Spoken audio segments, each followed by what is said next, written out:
সবাই শুনতে পাচ্ছ? ক্লিয়ার আসছে সাউন্ড? হ্যাঁ স্যার, ক্লিয়ার আছে।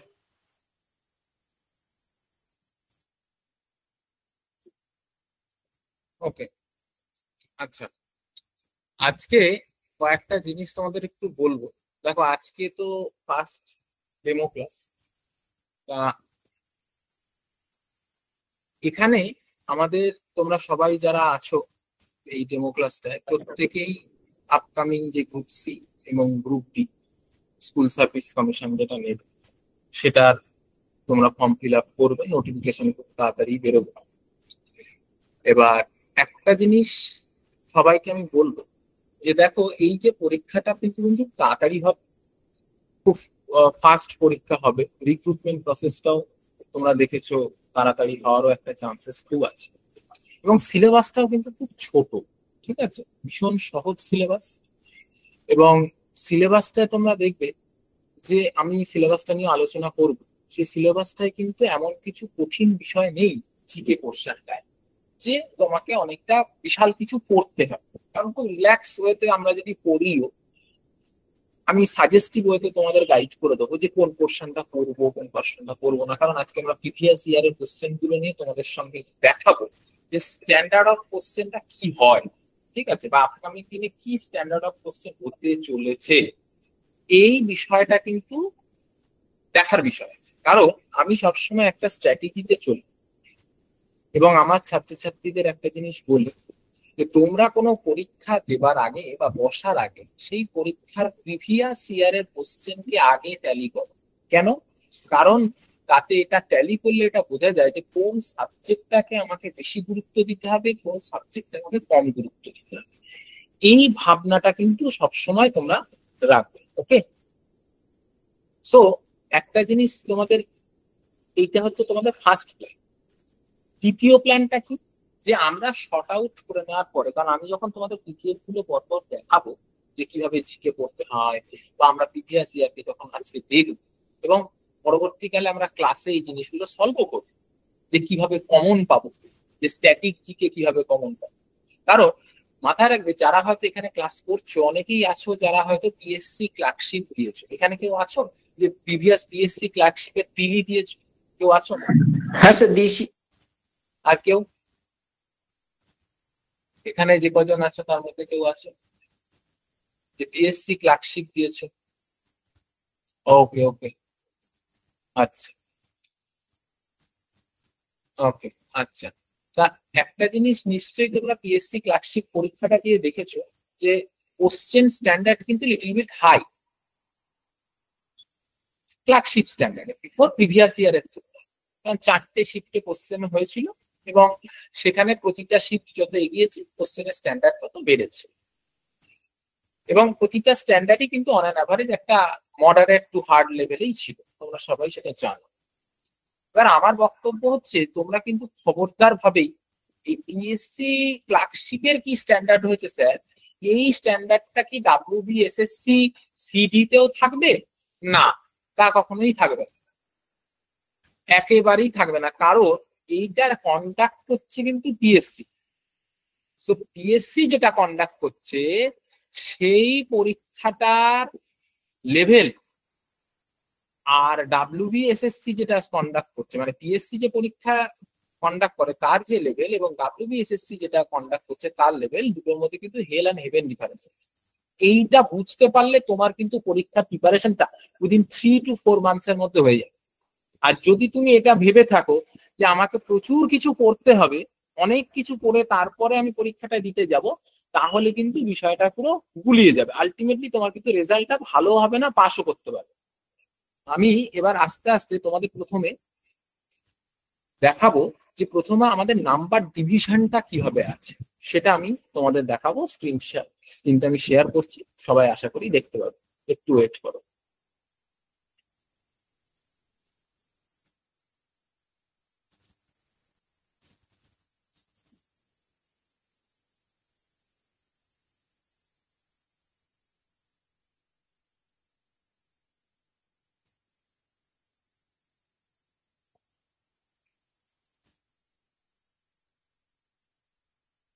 দাঁড়াও 1 মিনিট।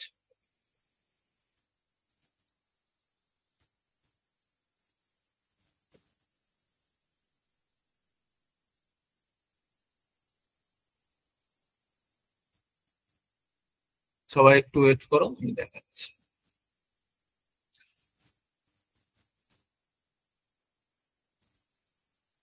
আচ্ছা, সবাই তোমরা যারা আছো ক্লাসে হোয়াইট বোর্ডটা দেখতে পাচ্ছ তো? এখানে হোয়াইট বোর্ডটা যেটা, দাঁড়াও ওয়েট করো একটু। হ্যাঁ স্যার, দেখতে পাচ্ছি। ওকে, এখন দেখা যাচ্ছে? সবার ক্লিয়ার আসছে?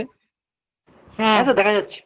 ওকে, সো আমরা জিনিসটা এবার দেখবো। দেখো, প্রথম কথা, আমি গ্রুপ সি আর গ্রুপ ডিটা কিভাবে প্ল্যান করব, কারণ এটা একটা প্ল্যানিং এক্সাম, কারণ খুব তাড়াতাড়ি পরীক্ষাটা হবে, প্রিপারেশনটা আমাদের ফার্স্টে রাখতে হবে, বেশি কিছু পড়লে চলবে না। আমি দুটো প্যারালালি রাখবো, একটা হচ্ছে গ্রুপ সি আর একটা হচ্ছে গ্রুপ ডি।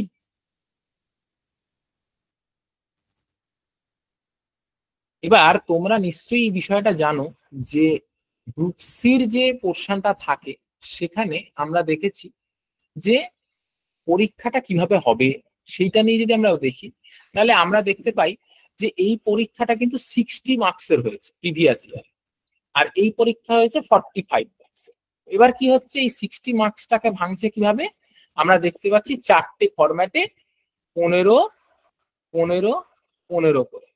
এবার তার মধ্যে দেখো, এই পোর্শনটা একটা ম্যাথ আছে, এটা ইংরাজি আছে, আর এটা জিকে আছে, আর একটা হচ্ছে সিএ আছে। তার মানে দেখো, এই যে 15 15 30, এইটা কিন্তু একটা বিরাট রোল প্লে করে, এটা কিন্তু একটা বিশাল রোল প্লে করেছে। ঠিক একইভাবে গ্রুপ ডির ক্ষেত্রে আমরা 3 15 45 পাবো, সেখানে আমরা পাবো হচ্ছে ম্যাথ, জিকে এবং সিএ, সেখানে কিন্তু আমরা কোনো ইংলিশ নেই। ঠিক আছে, এবার বিষয়টা হচ্ছে যে কোশ্চেন এখানে যে লেভেলটা রাখবে সেটা মোটামুটি তুমি এটার ক্ষেত্রে 10th স্ট্যান্ডার্ড ধরো, আর এটা 8th স্ট্যান্ডার্ড ধরো। ঠিক আছে, এই মাধ্যমিক লেভেল এবং 8 লেভেলের কোশ্চেনটা কিন্তু হবে। 2 নম্বর, যখন তোমরা নোটিফিকেশনটা ফাইনালি পাবে, সেখানে একটা জোনের ভাগ থাকবে, কি ভ্যাকেন্সি থাকছে, সেই ভ্যাকেন্সি রিলেটেড বিষয়টা থাকছে। আমরা যদি প্রিভিয়াস ইয়ারে যাই, তাহলে এই 60 নাম্বারটা ছিল হচ্ছে রিটিন, ভালো করে বুঝে নেবে, 60 নাম্বারটা কিন্তু ছিল রিটিন, কিন্তু ফাইনাল মেরিট লিস্ট কিন্তু হয় 100-র উপর। তাহলে মাঝখানের 40টা নাম্বার কি থাকবে? তাহলে আমি পরপর লিখছি, দেখে নাও। 60 নাম্বার হচ্ছে রিটিন, কম্পিউটার টেস্ট যেটা বলে সেটা, টাইপিং টেস্ট, সেটা কিন্তু 25 নাম্বার। তোমার একাডেমিক নাম্বার কি ছিল তার উপর থাকবে 10 নাম্বার, আগের বারের কথা বলছি। আর ইন্টারভিউ যেটা ছিল সেটা কিন্তু 5 নাম্বার। এই হলো টোটাল 100, যেটা আগের বছরে হয়েছে। এবারে কি থাকবে সেটা নোটিফিকেশন দেওয়ার পরেই বুঝতে পারবে, হয়তো এক্সপিরিয়েন্সের উপর, যেটা আমরা এসএসসির ক্ষেত্রেও দেখেছি, একটা মার্কস ওরা রাখার চেষ্টা করবে, এটা আমার ধারণা। ঠিক একইভাবে গ্রুপ ডির ক্ষেত্রে তাই। গ্রুপ ডির ক্ষেত্রে কোনো কম্পিউটার নেই, কোনো একাডেমিক নেই, শুধুমাত্র ইন্টারভিউ আছে। সেই ইন্টারভিউ যেটা আছে সেটা কিন্তু 5 মার্কস। তার মানে আউট অফ 50-তে তোমার মেরিট লিস্টে কিন্তু গ্রুপ ডির ক্ষেত্রে হবে, এবং গ্রুপ সির ক্ষেত্রে মেরিট লিস্টে কিন্তু 100-এর উপর। এবারে দেখা যাক যে এই যে computer test, academic qualification as well as interview, এটা এই 40-এর ফরম্যাটটাকে, যেখানে আমরা এই 40-এর ফরম্যাটটা আছে, সেটা ওরা কি করে, হয়তো তোমার এই কম্পিউটার প্রফিসিয়েন্সি টেস্ট যেটা আছে সেটা থেকে হয়তো 10 নম্বর কেটে নিতে পারে, যে এরকম ফরম্যাটটা আপকামিং হতে পারে। It's a probable. আমি তোমাকে যেটা বলে দিচ্ছি, যে রিটিন হয়তো 60 নিল, এক্সপিরিয়েন্স যেটা নিল সেটা 10 নিল, কম্পিউটার প্রফিসিয়েন্সি 15 নিল, আর ইন্টারভিউ যেটা থাকলো সেটা হচ্ছে 5 থাকলো। এই জিনিসটা ওরা করতে পারে, একাডেমিকটাকে সরিয়েও দিতে পারে। আর যদি একাডেমিক নেয়, তাহলে হয়তো দেখা গেল একাডেমিকটা, এটাকে কম্পিউটার প্রফিসিয়েন্সিটাকে দেখা গেল 10 করে দিল, আর একাডেমিকটাকে অ্যাড করে 5 করে দিল। মানে যে কোনো একটা ফরম্যাটে ওরা আসতে পারে, ডিপেন্ডিং অন নোটিফিকেশন ওরা কি করবে। তবে হ্যাঁ, এক্সপিরিয়েন্সে এটা তোমরা ভেবো না যে থাকবে না, এক্সপিরিয়েন্সের একটা দাম ওরা রাখবে, রাখার চান্সেস কিন্তু থাকবে, হাই থাকবে। দেখা যাক নোটিফিকেশন আসলে কি হয়। সো আশা করি। স্যার আপনার কথা স্যার জড়িয়ে যাচ্ছে স্যার, কিছু বোঝা যাচ্ছে না, জড়িয়ে যাচ্ছে স্যার। আপনার কেটে কেটে যাচ্ছে, নেটওয়ার্কের প্রচন্ড সমস্যা হচ্ছে। আপনি বললেন মধ্যিখান থেকে, ওই সিলেবাস চেক করার পরে তারপর থেকে নেটওয়ার্ক পুরোটাই কেটে কেটে যাচ্ছে আপনার। আচ্ছা দেখো তো, সবার বাকি সবার কি একই সমস্যা হচ্ছে? না তো স্যার, আচ্ছা, যাদের সমস্যা হচ্ছে তারা একটু লেফট করে জয়েন করো, ক্লিয়ার আসবে। আবারও বলছি, যাদের রেকর্ড শুনতে অসুবিধা হচ্ছে তারা একবার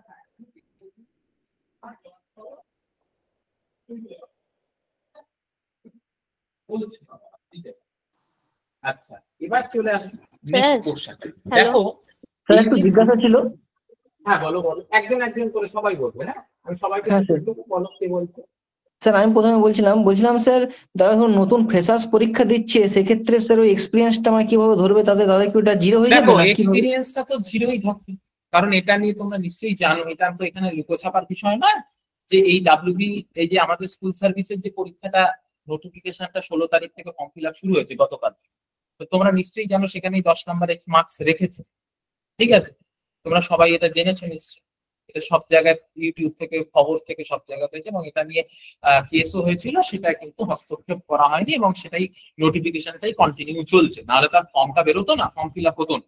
ঠিক আছে, তো তোমাকে এটা ধরে নিতে হবে। ডিভিশনটা একটু বলো, বুঝতে পারি যে 100 পরে এটা লিখেছেন W60 CT25। আচ্ছা, এইটা হয়তো প্রবাবল হতে চলেছে, তোমরা নোটিফিকেশন যখন পাবে, এটা কিন্তু এখনই শিওর ধরার দরকার নেই, মানে এইটার কথা বলছি। দেখো, রিটিনটা যদি 60 হয়, মানে ওরা 60 রাখারই চেষ্টা করবে, সেক্ষেত্রে এক্সপিরিয়েন্সের জন্য ওরা 10 মার্কস রাখবে। ঠিক আছে, কম্পিউটারের জন্য যদি আবার 10 মার্কস রাখে, কম্পিউটার টেস্ট তোমার থাকবেই থাকবে। ইন্টারভিউতে দেখা গেল 5 দিল, এবং একাডেমিকে আবার 5 দিল। আর যদি একাডেমিক না রাখে, তাহলে দেখা গেল এইটা দেখা গেল এই কম্পিউটারের মধ্যে ঢুকিয়ে দিতে পারে, মানে হয় এটা 60, 10, 15, 5 এই ফরম্যাটে কিন্তু একটা আসার চান্সেস থাকবে। বোঝাতে পারছি আমি কি বলছি? স্যার যারা স্যার 23-25 তারা অ্যাপ্লাই করতে পারবেন না স্যার বিএড এ? না, এটাই কোনো বিএড টিএড কিচ্ছু লাগবে, এটা মাধ্যমিক পাস। Group C group D only Madhyamik, এবং গ্রুপ ডি হচ্ছে 8 পাসের ক্ষেত্রে। এখানে কোনো বিএড ডিএড কিচ্ছু লাগবে না। আচ্ছা, যারা আছো এখানে একদম ফ্রেশার্স, তাদের জন্যই কথাটা বললাম। হ্যাঁ বলো। স্যার বলছিলাম এতে মাইনাস পয়েন্ট থাকবে কিছু কোশ্চেনে? দেখো, আগের বছর ছিল না। ঠিক আছে, আগের বছর এসএসসি কোনো নেগেটিভ মার্কিং দেয়নি, এবং দেখা গেছে প্রিভিয়াস যে পরীক্ষাগুলো হয়েছে, তোমরা যদি দেখো primary as well as school service কমিশনের যত পরীক্ষা হয়, মানে যেটা স্কুল সার্ভিস কমিশন কন্ডাক্ট করে, এই পরীক্ষাতে কিন্তু নেগেটিভ থাকে না, এবং মোস্ট অফ দা ক্ষেত্রে হয়তো এটাতেও থাকবে না। আই হোপ সো, না থাকার চান্সেস খুব বেশি। স্যার এমসিকিউ কোশ্চেন থাকবে তো সবগুলো ঠিক মার্ক? একদম এমসিকিউ কোশ্চেন থাকবে, এবং খুব ফ্ল্যাট কোশ্চেন হবে, ইজি কোশ্চেন। আবারও বলে দিচ্ছি, এখন থেকে বলে রাখো, খুব ইজি কোশ্চেন।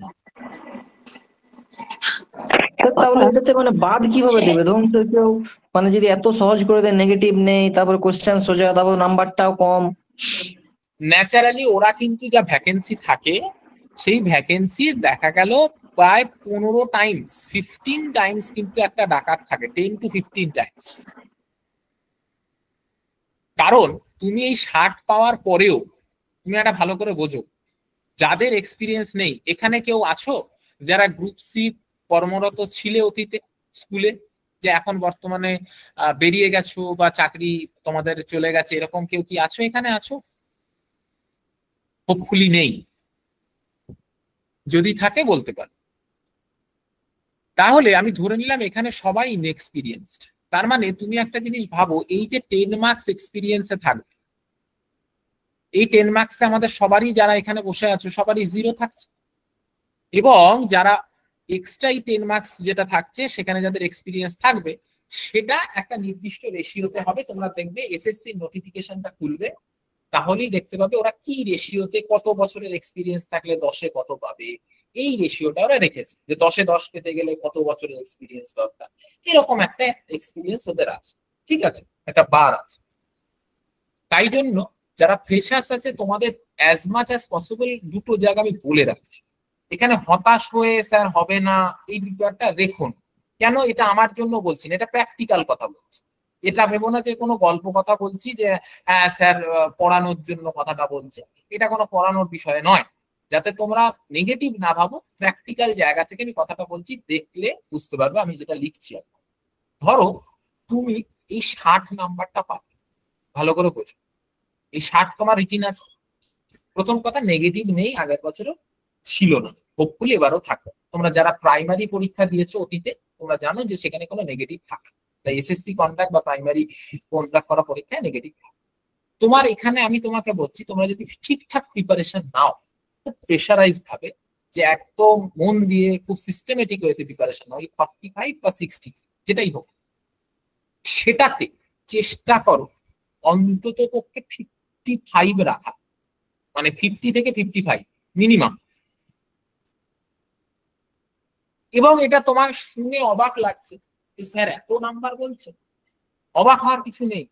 তোমাকে যখন আমি কোশ্চেন গুলো একটু একটু করে দেখাতে থাকি, তখনই তুমি বুঝতে পারবে যে তোমার যদি একটা সাধারণ জ্ঞান থাকে তাতেই তুমি বেরিয়ে যেতে পারো। কিন্তু বিষয়টা কি হচ্ছে, যদি এই জায়গায় তুমি যত ভালো মার্কস পাবে, তত বেশি এই যে কম্পিউটার টেস্ট যেটা থাকবে, সেটা যদি 15 নাম্বার থাকে, কত যে একাডেমিকটা ধরে নিলাম আমি উঠিয়ে দিই 15 নাম্বার, তবে হয়তো একাডেমিক নাও ওঠাতে পারো, ঠিক আছে, তাহলে 15 নাম্বার। এই 15তে বা 10-এ হলো কম্পিউটার টেস্ট। তোমার টাইপিং এ তোমাকে কিন্তু প্র্যাকটিস করতে হবে। তুমি যদি দেখো যে আমি 55 প্লাস বা 54, 52 এই নাম্বারগুলো পাচ্ছ, হ্যাঁ 53 এরকম রেঞ্জে তোমার নাম্বার আসছে, গো ফর কম্পিউটার টাইপিং। এবং প্রত্যেকেরই হোপফুলি একটা করে নিশ্চয়ই ডিপ্লোমা সার্টিফিকেট থাকে, 6 মাসের কম্পিউটারের সার্টিফিকেট, যেটা জেনারেল ওয়ার্ড এক্সেল পাওয়ার পর হাতি ঘোড়া কিছু সার্টিফিকেটের দরকার, সেখানে তোমার একটা ভালো জায়গা থাকে। সার্টিফিকেট ম্যান্ডেটরি কি? দেখো আগের বছর তো তাই ছিল, দেখাতে হয়েছে। এবার ম্যান্ডেটরি বলতে তোমার মেন কাজ হবে হচ্ছে এই কম্পিউটার প্রফিসিয়েন্সি টেস্টটা পাস করা। এবার সার্টিফিকেটটা থাকলে তুমি একটা এক্সট্রা বেনিফিট অবশ্যই পাবে, কারণ তোমাকে তো দেখাতে, তোমায় তুমি বোঝাবে কি করে যে তুমি জানো কম্পিউটার, এটার জন্য তোমাকে একটা কিছু পেপার লাগবে, তাই না? সেইটার হিসেবে আমি বলছি। স্যার সার্টিফিকেট তো কেনাও যায় স্যার, মানে টাকা দিয়েও। হ্যাঁ সেটা কোনো ব্যাপার নয়, ওটা না, আমার সার্টিফিকেট দরকার। তোমার সার্টিফিকেটটা ঠিকঠাক হলেই হলো, মানে তুমি 6 মাসে কিছু একটা থেকে সেটা কিনে করো কি তুমি প্র্যাকটিস করে করেছো, সে দ্যাট ডাজন্ট ম্যাটার, সেটা দেখতে যাবে। কিন্তু তুমি কম্পিউটারতে একটা টাইপিং করতে পারবে, সেই টাইপিং ব্যাপারটা থাকলেই এই পরীক্ষাটাই হয়, যেটা দেখবে পিএসসি গ্রুপ সির পরীক্ষা, পিএসসি এই যে গ্রুপ সি ক্লার্কের পরীক্ষাটা অনেক হাই লেভেলের পরীক্ষা, সেখানেই নর্মালি টাইপিং এর উপরই যোগ। এখানেও কিন্তু সেটাই হবে, শুধু সার্টিফিকেটটা তোমাকে শো করাতে হবে, হ্যাঁ আমি কম্পিউটারটা কিছু জানি, হ্যাঁ ডিপ্লোমা, এর বেশি কিছু। বোঝাতে পারলে? স্যার বলছিলাম এটা কি টেটের মতোই, যে একবার কোয়ালিফাইড করার পরে মানে পরবর্তীতে আবার ডাকা হবে? না এরকম নয়, it is one time, okay, this is not TET, this is one time exam. এবং এটা তোমার যদি পাস হয় তাহলেই তুমি কিন্তু পরবর্তী ধাপগুলোতে যাবে, কম্পিউটার টেস্ট হবে, তোমার এক্সপিরিয়েন্স চেক করা হবে, অ্যাজ ওয়েল অ্যাজ ইন্টারভিউ, ওকে। তাই যাদের এই 10-এ 0 তোমরা পাবে, তার মানে তুমি কিন্তু টার্গেট করবে যে তোমার মেরিট লিস্ট কিন্তু 90-তে হবে। এবার আমি একটা জিনিস তোমাদের বলে রাখি, এটা অনেকেই হয়তো ভাবছে যে স্যার যারা পড়াশোনা করেছে তারা তো চাকরিটা পেয়ে যাবে বা এক্সপিরিয়েন্স আছে, 10-এ বেশি নাম্বার পেয়ে যাবে। হ্যাঁ এটা তো অস্বীকার করার জায়গা নেই, কিন্তু তুমি কি এটা গ্যারেন্টি দিতে পারবে যে তুমি একজন fresh candidate, as well as ধরে নাও একাডেমিকে 5 নাম্বার থাকে, কথার কথা বলছি, তাহলে ওখানে দেখবে এই একাডেমিকের জন্য 5 নাম্বার যদি থাকে, 60%-এর ওপর মাধ্যমিকে নাম্বার পেলেই সে কিন্তু সেখানে এলিজিবল হবে। কিন্তু একটা ধরো 38-39 বছরের লোক যে পরীক্ষাটায় বসবে, যে এক্সপিরিয়েন্স আছে, তার দেখবে মাধ্যমিক অত ভালো নাম্বার, তৎকালীন সময় মাধ্যমিক এত ভালো নাম্বার ছিল না, ঠিক আছে। তোমরা যে ইয়াং জেনারেশন যে মার্কসটা নিয়ে পেয়েছো সেটা অতীতে কিন্তু ছিল না, সেখানে কিন্তু তোমার একটা দারুণ অ্যাডভান্টেজ কিন্তু থাকে, ঠিক আছে। যাদের 70% মার্কস আছে, 80% এন্ড অ্যাবভ আছে মার্কস, সেটা কিন্তু তৎকালীন সময় ছিল না। আর যারা ওই তৎকালীন সময় 80% মার্কস পেয়েছে, তারা এই গ্রুপ সি, স্কুলের গ্রুপ সিতে চাকরিও করবে বেশিরভাগ ক্ষেত্রে, কারণ তারা আরো বড় পোস্টে বা ভালো জায়গায় চলে, স্কুলের টিচার হয়ে যায় তারা। এই টাইম কতক্ষণ আছে? হ্যাঁ হ্যাঁ হ্যাঁ বলছি এক্সামের স্যার টাইম কতক্ষণ? টাইম বলে দিচ্ছি, সেটা হচ্ছে 60 মিনিট, 60 মিনিট, 1 ঘন্টা, ঠিক আছে, দুটোর ক্ষেত্রে। মানে এটার ক্ষেত্রে 45 মিনিট থাকবে, 45টা কোশ্চেন 45 মিনিট, এটা 60টা কোশ্চেন 60। আগের বারও তাই ছিল, হোপফুলি আরেকটা এবারও তাই। question, যে গ্রুপ সি দেবে সে কি গ্রুপ ডিও দিতে পারবে? দেখো আগের বাচ্চারা একটা জিনিস ভালো কোশ্চেন করেছে, এই কোশ্চেনটা আমি আসতাম, আমি বলে দিচ্ছি, আমি তোমার এই কোশ্চেনটার উত্তর দেওয়ার আগে আমার এই জিনিসটা একটু শেষ করে দেবো। সেটা হচ্ছে যে তোমরা চেষ্টা করো যে এই 90 মার্কসের মধ্যে ইন্টারভিউ প্লাস কম্পিউটার টেস্ট, তার সঙ্গে একাডেমিক যদি থাকে, এবং plus as well as written, এই চারটেতে তোমার পারফরমেন্স যেন একদম টপ নচ হয়, সেই পারফরমেন্স হবে, এবং সেই পারফরমেন্স করানোর মতন পরিস্থিতিও তুমি পাবে, কনফিডেন্স পাবে, কারণ কোশ্চেন গুলো দেখলেই বুঝতে পারবে। সেইটা হচ্ছে বক্তব্য। তুমি ওই 10 নেই এটা ভেবে যদি পরীক্ষা প্রিপারেশন নাও, তোমার পরীক্ষাটা এমনিতেই নষ্ট হয়ে যাবে, পাস করতে পারবে। কারণ একটা সাইকোলজিক্যাল ব্যাপার আছে, কারণ পরীক্ষা দেওয়াটা এই পড়াশোনাটা ইম্পর্টেন্ট নয়, তার সাথে সাথে ইম্পর্টেন্ট যেটা হচ্ছে আগে সাইকোলজিক্যালি তৈরি হওয়া, তারপরে পড়াশোনা। তুমি যদি আগেই নেগেটিভ ভাবতে শুরু করো তাহলে কিন্তু জিনিসটা হবে না, কারণ নোটিফিকেশন বেরিয়েছে, তোমার দেওয়া দরকার হচ্ছে কর্তব্য পরীক্ষাটা দেওয়া। পরীক্ষা কি হবে না হবে সেটা তোমার হাতে। পরীক্ষাটা হ্যাঁ, পরীক্ষাটা কবে হতে পারে স্যার? পুজোর আগে ধরে রাখো, বিফোর পুজো তো চেষ্টা করবে ওরা চেষ্টা করবে বিফোর পুজো, ওই জন্যই বললাম 2-3 মাস টাইম আছে। ওকে, এবার আসি যে হ্যাঁ বলো, সাফিসিয়েন্ট কি সিলেবাস কভার জন্য? হ্যাঁ দেখো সিলেবাস কভার জন্য একদম সাফিসিয়েন্ট, আমি তোমাকে বলে দিচ্ছি, আমরা আজ দেখা সব জিনিস। স্যার আরেকটা কথা ছিল। হ্যাঁ বলো। স্যার বলছেন ধরুন এই যে একাডেমিক কাজ যদি ধরুন স্যার মাধ্যমিকে 3rd ডিভিশন থাকে, মানে ধরুন সেরকম নাম্বার না থাকে, তাহলে স্যার মানে বাকিগুলো জোর দিতে হবে, মানে যেটা রিটেন পরীক্ষা সেটাই শুধু হাতে থাকবে আর ইন্টারভিউ? হ্যাঁ, তখন কিন্তু তোমার কিন্তু চাপ হচ্ছে, কারণ তোমার যদি ভালো মার্কস না থাকে তাহলে তুমি যে প্রিভিয়াস যারা বয়স্ক মানুষ তাদের সঙ্গে তো তুমি কম্পিটিশনে সেম হয়ে যাচ্ছ না, তখন তোমাকে রিটিনের উপর অতিরিক্ত বেশি জোর দিতে হবে। যেখানে কেউ যদি 52 পায়, তোমাকে সেটা দেখা গেল 56-57 পেতে হবে 60-এর মধ্যে, কারণ তোমার তো নেগেটিভ নেই, তুমি সবই অ্যাটেম্প করবে, তাই না? তাই নেগেটিভ থাকলে একটা ভয় থাকে। আর স্যার একটা কথা, মানে ধরুন যারা এই করোনার সময় ধরুন পরীক্ষা হয়নি, তারাও তো এমনিতেই মানে অনেক নম্বর পেয়ে গেছে, সেক্ষেত্রে তাদের তো ধরুন একাডেমিকটা বেড়ে যাবে তাদের। হ্যাঁ হতেই পারে, এটা তো একটা পসিবিলিটি থাকবে। দেখো ওই পসিবিলিটি গুলো তোমাকে মাথায় নিয়েই তো তোমার কাজটা কমপ্লিট করতে হবে। আমার বক্তব্য খুব প্র্যাকটিক্যাল ভাবে আমি জিনিসটা তোমাদের বোঝাচ্ছি। আমি এখানে তোমার নেগেটিভ থটটাকে না রেখে আমি তোমাকে বলতে চাইছি সবাইকে যে তোমার যে কাজটা সেটা আগে তোমাকে ক্লিয়ার করতে হবে, তারপরে আমরা আগামী দিনের জিনিসগুলো নিয়েও আসবো। আপকামিং যে পরীক্ষা একাডেমিক আছে স্যার। হ্যাঁ বলো। বলছি যে 5 মার্ক একাডেমিক আছে, ওটা 5 বললেন তাই তো? 5-এ আছে, হতে পারে 5 হওয়ার চান্সেস থাকবে, 10ও হতে পারে। এবার ওটা 60% ক্রস করলে কত দিবে? ধরুন আমার 80 আছে কথার কথা, তাহলে আমি কত পেতে পারি? প্রথম কথা হচ্ছে যদি এই বারটাকে ওরা এরকম রাখে, মানে ধরে নাও একটা হচ্ছে লেস দ্যান 50%, আমরা এগুলো সবই প্রবাবল বলছি। একটা ধরো 50 থেকে 60, একটা ধরো 60 to 70, আর একটা 80% এন্ড অ্যাবভ, এরকম কিছু একটা রাখলো বার আমি বলছি। তাহলে তুমি একটা জিনিস ভাবো যে যদি 10 রাখে তাহলে যে 50 মানে যে 35% পেয়েছে আর যে ধরো 49% পেয়েছে, কথার কথা বলছি, দে আর ইন এ সেম ক্যাটাগরি। বা কি মার্কস ডিস্ট্রিবিউশন হবে সেটা ওদের ওখানে একটা রেশিও থাকবে, সেই হিসাবে মানে ধরে নাও সেখানে মোটামুটি ওই 2 কি 3 এরকম থাকবে পাবে, বা 4 এরকম কিছু পেলে, ঠিক আছে, বা এরকমও এইরকম একটা রেঞ্জ হবে। ধরো 60% যদি হয় তাহলে সেক্ষেত্রে দেখা গেল সেটা 6 পেল, মানে 51% পেলেও তার, 60% পেলেও তাই, এইরকম ভাবে 61-এর ওপরে যদি হয় তখন দেখা গেল 7 পাবে, আর 80% হলে দেখা গেল 10-এ 10 পেল। তবে হ্যাঁ 80%-এর ওপরে হলে 10-এ 10 পাবে। তবে তোমরা যদি প্রিভিয়াস এই লাস্ট নোটিফিকেশনটা যেটা দেখো, ওরা কিন্তু ম্যাক্সিমাম বারটা রেখেছে স্কুলের টিচারের ক্ষেত্রে, দেখবে 60%। গ্রাজুয়েশনে 60% রেখেছে, যে ম্যাক্সিমাম নাম্বারটা ওরা 60%ই রেখেছে। তার উপরে যে যা নাম্বারই পাক না কেন সেটা একই নাম্বার হবে, মানে ফুল মার্কস পেতে গেলে একাডেমিক্সে 60% পেলে, ওটা বোধহয় 5 কি 10 রেখেছে সম্ভবত, আমার এক্স্যাক্টলি ফিগারটা মনে নেই। যদি 60% নাম্বার হয় 5-এ 5, আর 50 থেকে 60 হলে ওটা পাবে হচ্ছে 5-এ 4, 5-এ 4। আর যদি 50%-এর নিচে হয় তখন ওদের 3 আউট অফ 5, এটাই সর্বোচ্চ আছে, সর্বনিম্ন আছে। এইটা হচ্ছে তো ফিগার, বোঝা গেল? আচ্ছা আচ্ছা, টাইপিংটা ওটা কি ইংলিশে টাইপিং হয় তো, যেরকম নর্মাল হ্যাঁ অন্যান্য একদম পরীক্ষা? একদম একদম একদম ইংলিশই হয়। স্যার আপনি সিলেবাসটা স্যার একটু মানে ইলাবোরেট করে হ্যাঁ একটু আমি বলে দেখিয়ে দিন। দিচ্ছি। আচ্ছা, লাস্ট একজনের প্রশ্ন ছিল যে গ্রুপ ডি আর গ্রুপ সি একসঙ্গে ফিল আপ করতে পারবো কিনা স্যার। দেখো আগের বছর যদি আমি চলে যাই তাহলে কিন্তু জোনের একটা ব্যাপার ছিল, তুমি কোন জোন থেকে ফিল আপ করছো। তোমার নিজস্ব জোন আছে, মানে আমাদের এখন তো 23টা জেলা হয়েছে, এবার আগের বারে যখন ছিল তখন তো অত জেলা হয়নি, তো সেই জেলা ওয়াইজ কিন্তু একটা ভ্যাকেন্সি ক্রিয়েট করবে।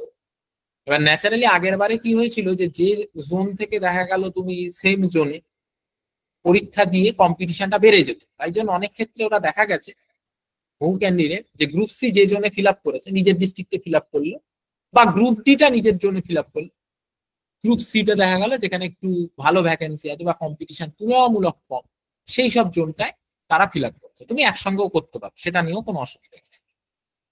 বোঝা গেল ব্যাপারটা? ক্লিয়ার হয়েছে? এইবার আসবো আমরা কোশ্চেনটা আর সিলেবাসটা, চলে আসি, ওয়েট করো। প্রথমে আমি গ্রুপ সিটা দেখাচ্ছি। একটা জায়গা থেকে আমরা এই প্রিভিয়াস ইয়ারের জায়গাটা নামিয়েছি, আমরা নেটে অ্যাভেলেবেল আছে, তোমরা জানবে।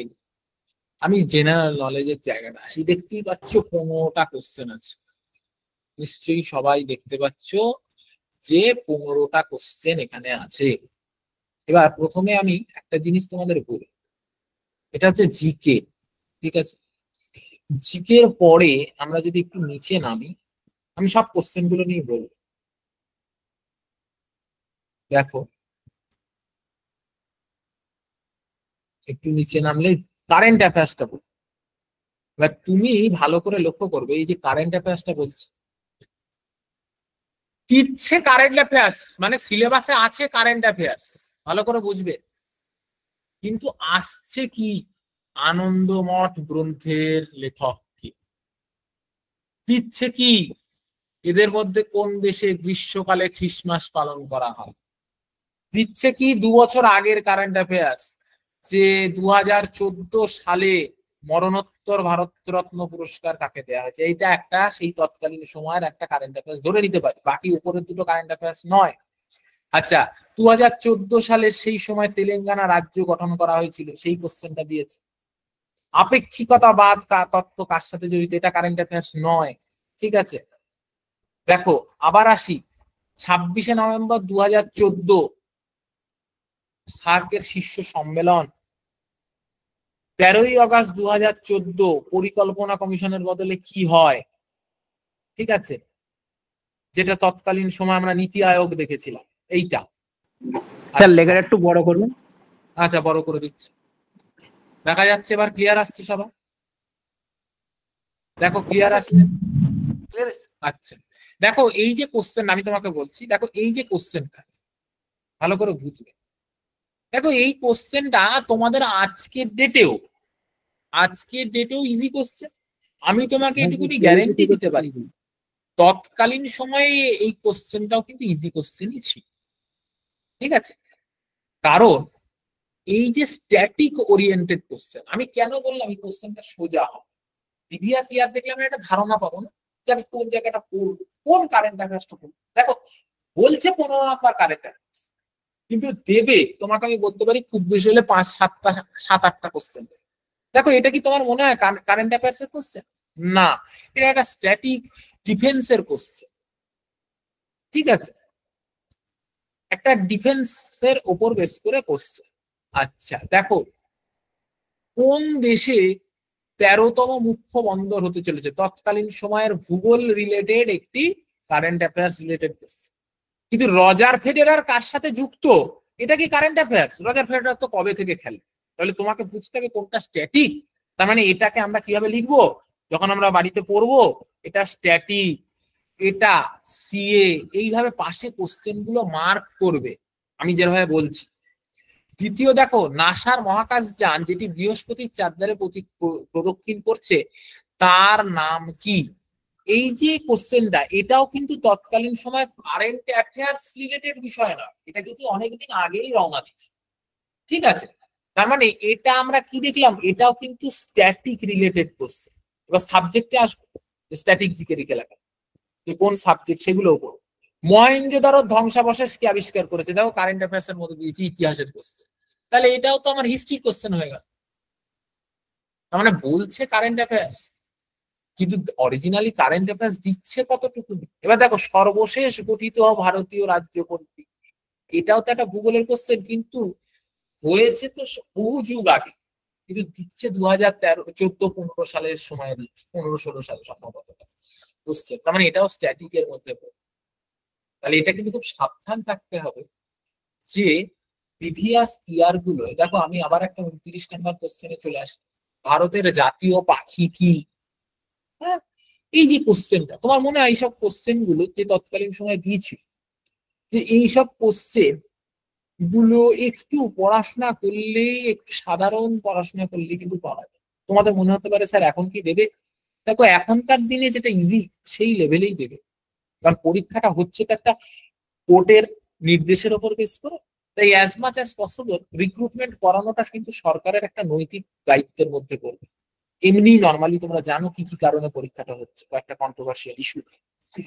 এবার তার জন্য কিন্তু বিষয়টা কিন্তু পরীক্ষার কোশ্চেন কিন্তু তোমরা কখনোই এক্সপেক্ট করো না যে ও কারেন্ট অ্যাফেয়ার্স বলেছে তার মানে বিশাল কারেন্ট অ্যাফেয়ার্স পড়ে যাবো আমি, তাহলে পরীক্ষার 6 মাস আগের একটা বিশাল কারেন্ট অ্যাফেয়ার্স পড়তে শুরু করলো। মোস্ট অফ দ্য তুমি দেখবে বিভিন্ন কোচিং সেন্টার গুলো এগুলো নিয়েই আলোচনা হয়, কারণ কেউ টিভিএস এটা দেখবেই না। সেখানে যে স্ট্যাটিক আর কারেন্টকে মিশিয়ে দিচ্ছে সেটা কেউ লক্ষ্য করবে না। আমার সবাই কারেন্ট অ্যাফেয়ার্স করাবে যে 15 নম্বর কারেন্ট আছে, 15 নম্বর ডাইরেক্ট নেই, আরে দেবে, কিন্তু দেবে কত নাম্বার, হয়তো 6 নাম্বার 7 নাম্বার, বাকি যে 8-9 নাম্বার সেগুলো দেখবে তোমরা স্ট্যাটিকের উপরই ঘোরাবে। ঠিক আছে, লাস্ট মৈত্রী এক্সপ্রেস 2, তোমরা এটা জানো, এটা আমাদের ইম্পর্টেন্ট একটা জায়গা, এটাও কিন্তু আমাদের স্ট্যাটিকের মধ্যেই পড়ছে। তাহলে তুমি একটা জিনিস ভাবো, যদি আমি এই 15 নাম্বার যে কারেন্ট অ্যাফেয়ার্স হয়েছে সেখানে যদি কেউ ভুলবশত শুধু কারেন্ট অ্যাফেয়ার্স পড়ে চলে যেত, তাহলে সে কি পরীক্ষাটা পাশ করবে? তার প্ল্যানিংটা পুরো ফালতু হয়ে যাবে। এইটা আমি তোমাদের আগে বোঝাতে চাইছি। তাহলে বোঝা গেল ব্যাপারটা, ক্লিয়ার? আশা করি এই জায়গাটা ক্লিয়ার হয়েছে সবার। এবার চলে আসি জিকে, দেখি জিকে তে কি দিয়েছে সেটা নিয়ে আমরা একটু দেখব। আমি একদম ফার্স্টে চলে যাচ্ছি, এখানে প্রথম কথা দেখো, এখানে লেখা আছে ভিক্টোরিয়া জলপ্রপাত। তাহলে তোমার কি মনে হয়, প্রথম কথা অ্যান্সার ইজ নট ইম্পর্টেন্ট। তোমরা যে অনেক সময় কি করো না, দেখবে ইউটিউব বা সব জায়গায় সবাই আগে অ্যান্সারটা, এটা এই এমসিকিউ এই অ্যান্সার, এই এমসিকিউ এই অ্যান্সার, তোমাদের এমসিকিউ সিরিজ চলছে, 1000 MCQ series, part by part আসছে বিভিন্ন জায়গায়, দেখবে ইউটিউবে দেখা। কিন্তু কেউ এটা বলে না যে যে কোশ্চেনটা প্রিভিয়াস ইয়ারে এসছে সেটা কোন পোর্শন থেকে এসছে। যেমন এটা ওয়ার্ল্ড জিওগ্রাফির একটা পার্ট, তোমাকে এইভাবে শর্ট করতে হবে যে প্রিভিয়াস ইয়ার ওয়ার্ল্ড জিওগ্রাফি থেকে কটা এসছে, কোন সেগমেন্ট থেকে এসছে, বি স্পেসিফিক, এটাই সাজেশন। দ্বিতীয় চলে আসে, যে গ্যাসটি সর্বাধিক মাত্রায় বায়ুতে উপস্থিত সেটা কোনটা? আমরা জানি নাইট্রোজেন, কিন্তু এটা কোথাকার কোশ্চেন? এটা একটা এনভায়রনমেন্ট রিলেটেড কোশ্চেন। এবার তুমি দেখবে যারা প্রাইমারি দিয়েছো, এখানে হয়তো অনেকেই থাকবে হয়তো প্রাইমারি দিয়েছো, তোমাদের প্রাইমারিতেও একটা এনভায়রনমেন্ট চ্যাপ্টার আছে, আসে প্রত্যেকটা কোশ্চেন। তুমি একটু ওই জায়গাটা একটু ফলো রাখবে, কারণ টিচিং রিলেটেড জায়গাতে কি তোমার চাকরিটা হচ্ছে, মানে স্কুলের চাকরি। তাই ওখানে তুমি যে এনভায়রনমেন্ট যে কোশ্চেন গুলো ফেস করছো, সেই কোশ্চেনের সাথে দেখবে একটা রিলেশন, অনেক ক্ষেত্রে রিলেশন। ঠিক আছে, তাহলে এটা এনভায়রনমেন্ট রিলেটেড জায়গা আমরা পেলাম, তাহলে এনভায়রনমেন্ট থেকে কোশ্চেন আসে। দেখো মানব কোষে থাকে কটা ক্রোমোজোম, তাহলে আমরা এই যে কোশ্চেনটা এসছে এটা বায়োলজির কোশ্চেন, যেটা কোন চ্যাপ্টার থেকে এসছে? সেটা হচ্ছে আমাদের কোষ ও ডিএনএ এই চ্যাপ্টার থেকে এসেছে। তাহলে আমাদের এটা খুব গুরুত্বপূর্ণ, কারণ আমরা কি জানি মানব কোষে আমরা দেখেছি যে একটা দেহ ক্রোমোজোম আছে আর 2টো সেক্স ক্রোমোজোম আছে। তার মানে দেখো আমরা জানি 23 জোড়া, তার মানে 46টা, 46। তার মানে 44 প্লাস 2, তাহলে দুটো হচ্ছে সেক্স ক্রোমোজোম, যেটাকে এক্স আর ওয়াই আর এক্স এক্স বলি, আর একটা হচ্ছে 44টা হচ্ছে দেহ। এই যে ছোট্ট জিনিসটা করলাম, তার মানে আমাকে এর পরের বছর মানে যে পরীক্ষাটা হতে চলেছে, তাহলে তোমাকে এটা জিজ্ঞাসা করতে পারে যে এখান থেকে যে যেহেতু চ্যাপ্টারটা বায়োলজির কোষ অধ্যয়ন, তোমাকে বলতে পারে যে কোষে কোন অঙ্গাণু শক্তি প্রদান করে, সেটা হচ্ছে মাইটোকন্ড্রিয়া, যেটা এটিপি সংশ্লেষ করে। তার মানে তুমি রিলেশনটা ভাবো আমি কি বলতে চাইছি। ক্লিয়ার ব্যাপারটা আমি আশা করি বোঝাতে পারছি বিষয়টা। কারণ ইংলিশেও দেখো সেল বলেছে, সেল, এইটা কিন্তু মাথা, মানে সেলের অঙ্গাণু তোমাকে বলতে পারে সেলের প্রোটিন ফ্যাক্টরি কাকে বলা হয়। অপশন দিলে দেখা গেল মাইটোকন্ড্রিয়া, প্লাস্টিড, রাইবোজোম না নিউক্লিয়াস। তোমরাই বলো অ্যান্সার কি হবে? Nucleus. Ribosome. Ribosome protein factory বলে একদম। তার মানে দেখো এখানে যারা যারা আছো, আমরা যখন এই ছোট ছোট বিষয় মানে দেখাবো, তার মানে দেখো তুমি না পড়েও অনেক সময় তোমার মধ্যে কিন্তু যে সেন্সটা তৈরি হচ্ছে, তাহলে পড়ে ফেললে কতটা সেন্স তৈরি হবে। তাহলে সেল রিলেটেড জায়গাটা আমাকে একটু গুরুত্ব দিতে হবে। চলে আসি নেক্সট জায়গা। স্যার এই 3 নম্বরের অপশনটা তাহলে সিটা হবে 46টি ক্রোমোজোম ওটা? একদম একদম 46।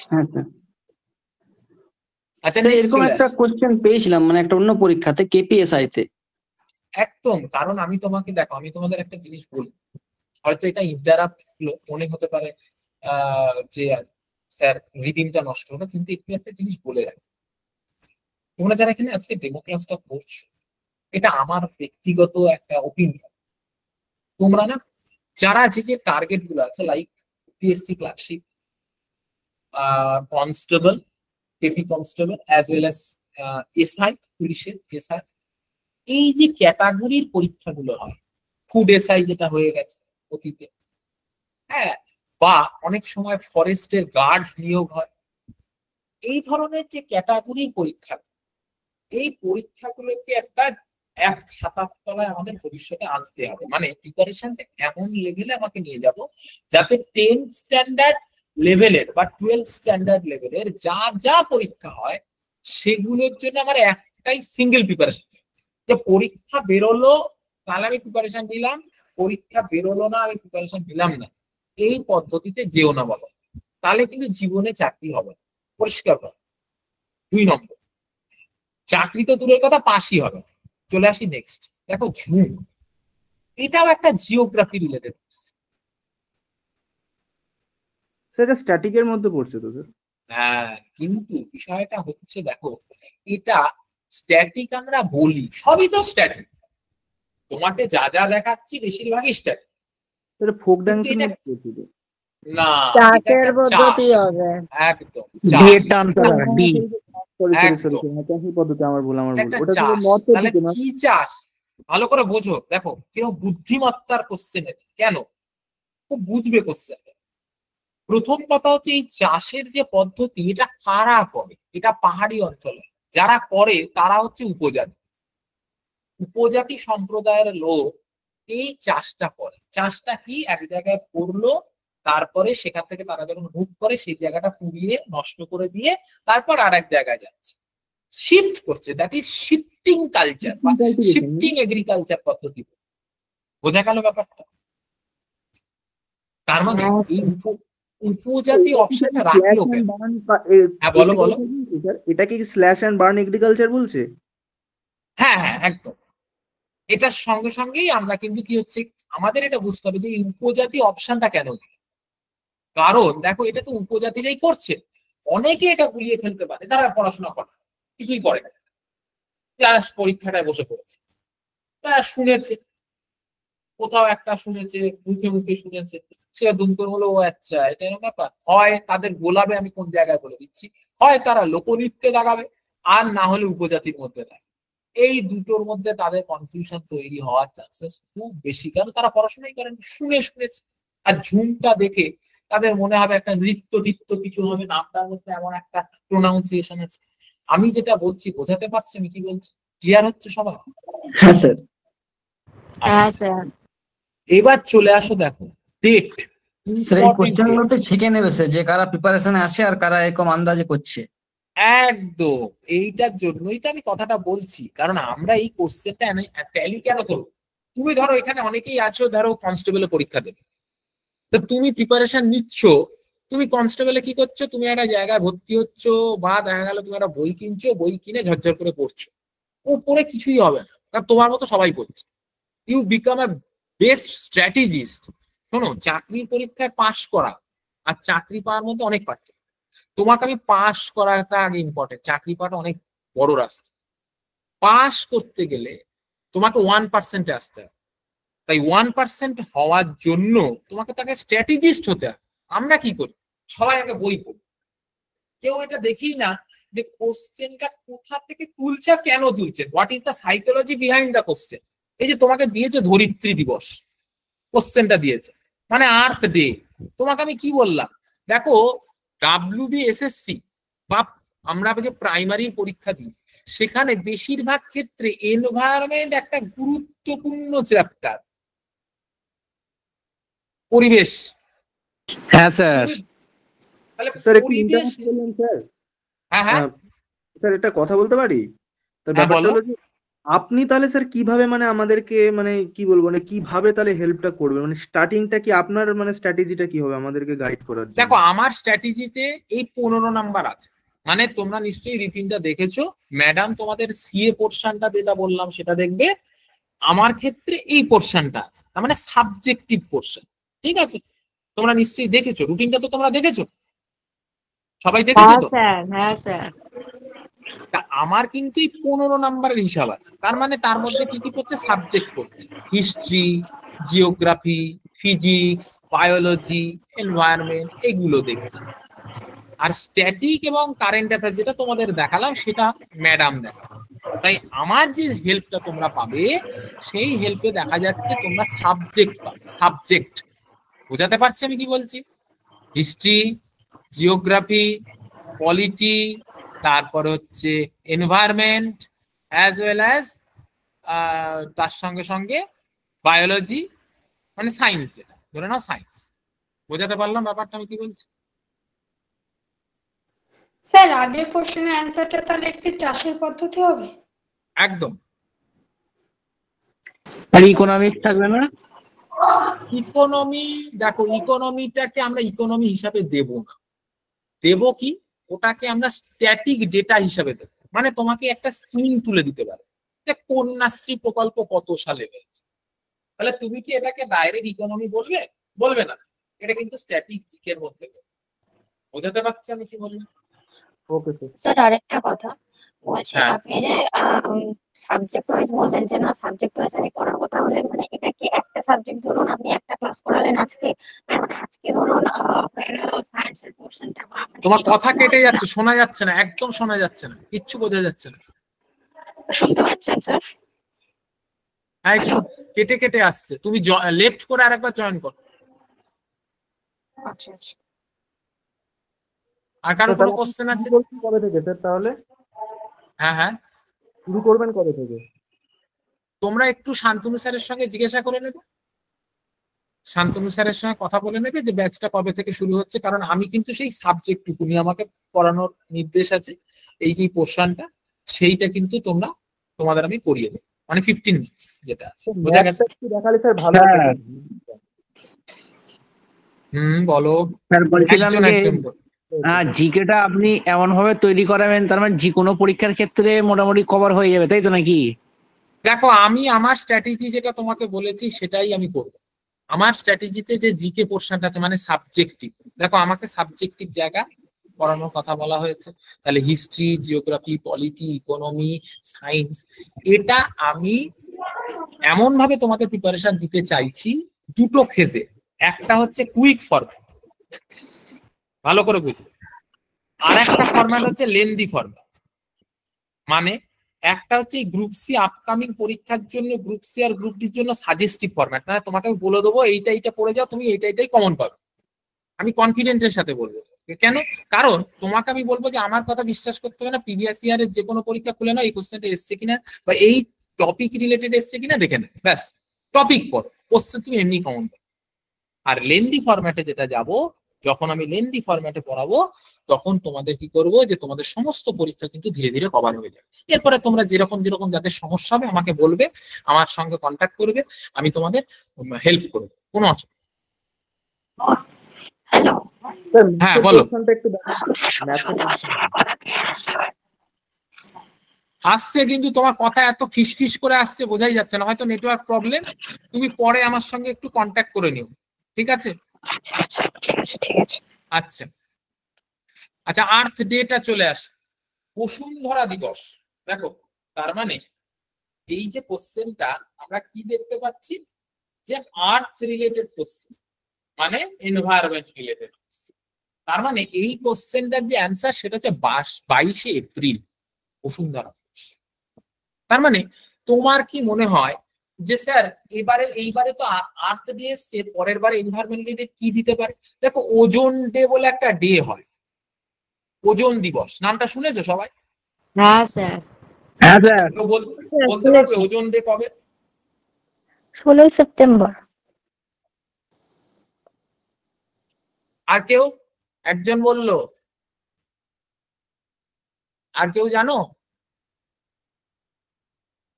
দেখো এখানে কোশ্চেনের উত্তরটা দেওয়া আছে,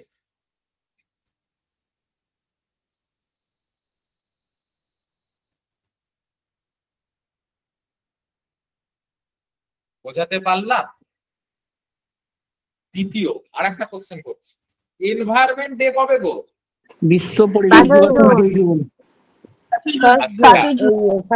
দেখো এখানে আছে, দেখতে পাচ্ছ? হ্যাঁ আছে। তার মানে আমি কি বোঝাতে চাইছি, এই যে কোশ্চেন গুলো দিচ্ছে তার মানে তুমি একটা কোশ্চেন থেকে আর একটা কোশ্চেন যখন এগোচ্ছ, তার মানে তোমাকে পুরো টপিকটাকে কমপ্লিট করতে হবে। মানে আমি যখন এনভায়রনমেন্ট রিলেটেড ডে পড়বো, তার মানে এনভায়রনমেন্ট রিলেটেড এসছে, there is a huge possible. তার মানে ওই রিলেটেড যাবতীয় তথ্য আমরা কমপ্লিট করবো। ক্লিয়ার হয়েছিল কথা? নেক্সট চলে আসি। স্যার স্যার বলছিলাম যে তাহলে আপনি কি একটা ক্লাস একটা সাবজেক্টের উপর করাবেন এরপর থেকে? দেখো আমি সমস্ত সাবজেক্টই করাবো, যা যা তোমাদের বললাম, history, geography, polity, economy, science সবই করাবো, মানে আমার সাবজেক্টের পোর্শনটা। এবার ব্যাপারটা হচ্ছে যে আমাকে স্যার মানে শান্তনু স্যারের জায়গা থেকে কি কি দায়িত্ব দেয়া হবে সেটা স্যারের সঙ্গে তোমরা কন্ট্যাক্ট করে নেবে, তার সেই অনুযায়ী কিন্তু আমি এগোবো, বোঝা গেছে? আর স্যার স্ট্র্যাটেজিটা মেনটেন করবেন, তো এই স্যারের সঙ্গে তোমরা অবশ্যই কন্ট্যাক্ট করে নেবে, যে মানে কোনটা তোমাদের পছন্দ অপছন্দ সেই অনুযায়ী স্যারের সঙ্গে একটু কথা বলে নেবে, ঠিক আছে? স্যার একটা কথা ছিল। হ্যাঁ বলো। হ্যাঁ স্যার, একটা জিনিস এরকম ভাবে বোঝা যেতে পারে, ধরুন স্যার আমি ধরে নিলাম আমি ধরিত্রী দিবস মানেটা জানি না, ধরতে পারেন যখন যেটা ধরিত্রী যেটা দেওয়া আছে ধরিত্রী মানেটা আমি জানি না, তো স্যার সেক্ষেত্রে যদি ধরুন ইংলিশটা আমি দেখি আর্থ ডে বলছে, মানে পৃথিবী সম্পর্কে কিছু বলছে, তো এরকম ভাবে স্যার মানে অপশনটা করা যেতে পারে স্যার, মানে এলিমিনেট যদি বলা হয়। অবশ্যই, কারণ তোমার যদি বাংলায় অসুবিধা হয়, তুমি মানেটা বুঝতে পারো না, তুমি অবশ্যই ইংরেজি দেখবে, এটাই তো স্ট্র্যাটেজি, এটাই স্ট্র্যাটেজি, খুব সিম্পল এন্ড ক্লিয়ার, বোঝা গেল? হ্যাঁ স্যার। চলে আসি নেক্সট, দেখো বায়োলজির কোশ্চেন। স্যার 12 মেটা কি হবে? 12 মেটা কিছু ডে? 12 দেখো 12 মে হচ্ছে নার্স ডে, নার্স। আচ্ছা আচ্ছা। অনেক ক্ষেত্রে নার্স ইন্টারন্যাশনাল নার্সেস ডে হিসাবেও কিন্তু 12 থেকে দেয়, কারণ যে আমাদের যে নাইটেঙ্গেল ছিলেন না, ফ্লোরেসেন্ট নাইটেঙ্গেল, তার অ্যানিভার্সারি হিসাবে সেলিব্রেট করা হয়, কারণ তিনি বিশ্ব নার্স মানে আন্তর্জাতিক নার্স দিবস হিসাবে কিন্তু এই 12ই মেকে পালন করা। বোঝা গেল ব্যাপারটা? হ্যাঁ স্যার। আচ্ছা নেক্সট চলে আসি, দেখো ভিটামিন রিলেটেড টেক্সট, তোমরা ছোটবেলায় সবাই পড়েছো ভিটামিনের কোশ্চেন কিন্তু দেবেই দেবে। তার মানে ভিটামিন রিলেটেড কোশ্চেন আমরা দেখছি আবার একটা বায়োলজি কোশ্চেন, আমরা ওখানে সেল বায়োলজি, সেল এবং ডিএনএটা পড়লাম, কিন্তু তার সাথে সাথে নিউট্রিশনটাও আমাদের অ্যাড করতে হবে, পুষ্টি। তার মানে এই ভিটামিন চ্যাপ্টারটা কোথা থেকে এলো? নিউট্রিশন। ক্লিয়ার? রাতকানা রোগ মানে ভিটামিন এ, দেখো রাতকানা রোগের সাথে ভিটামিন এ রিলেটেড, তার মানে অ্যান্সার এটা। আচ্ছা রিকেট মানে কি? ডি হাড়ের প্রবলেম, হাড়ে sir vitamin D, vitamin D এর অভাব, হ্যাঁ। আর এক সি এর হচ্ছে অভাবে স্কারভি। স্কারভি আর সি। এটা সি। সি হবে। ঠিক আছে, দেখো তাহলে কত সহজ। তাহলে আমরা পড়াশোনাটা করবো এইভাবে যে এমসিকিউ সব অপশন গুলো কিন্তু আমরা দেখে নেব, বোঝা গেল? হ্যাঁ স্যার।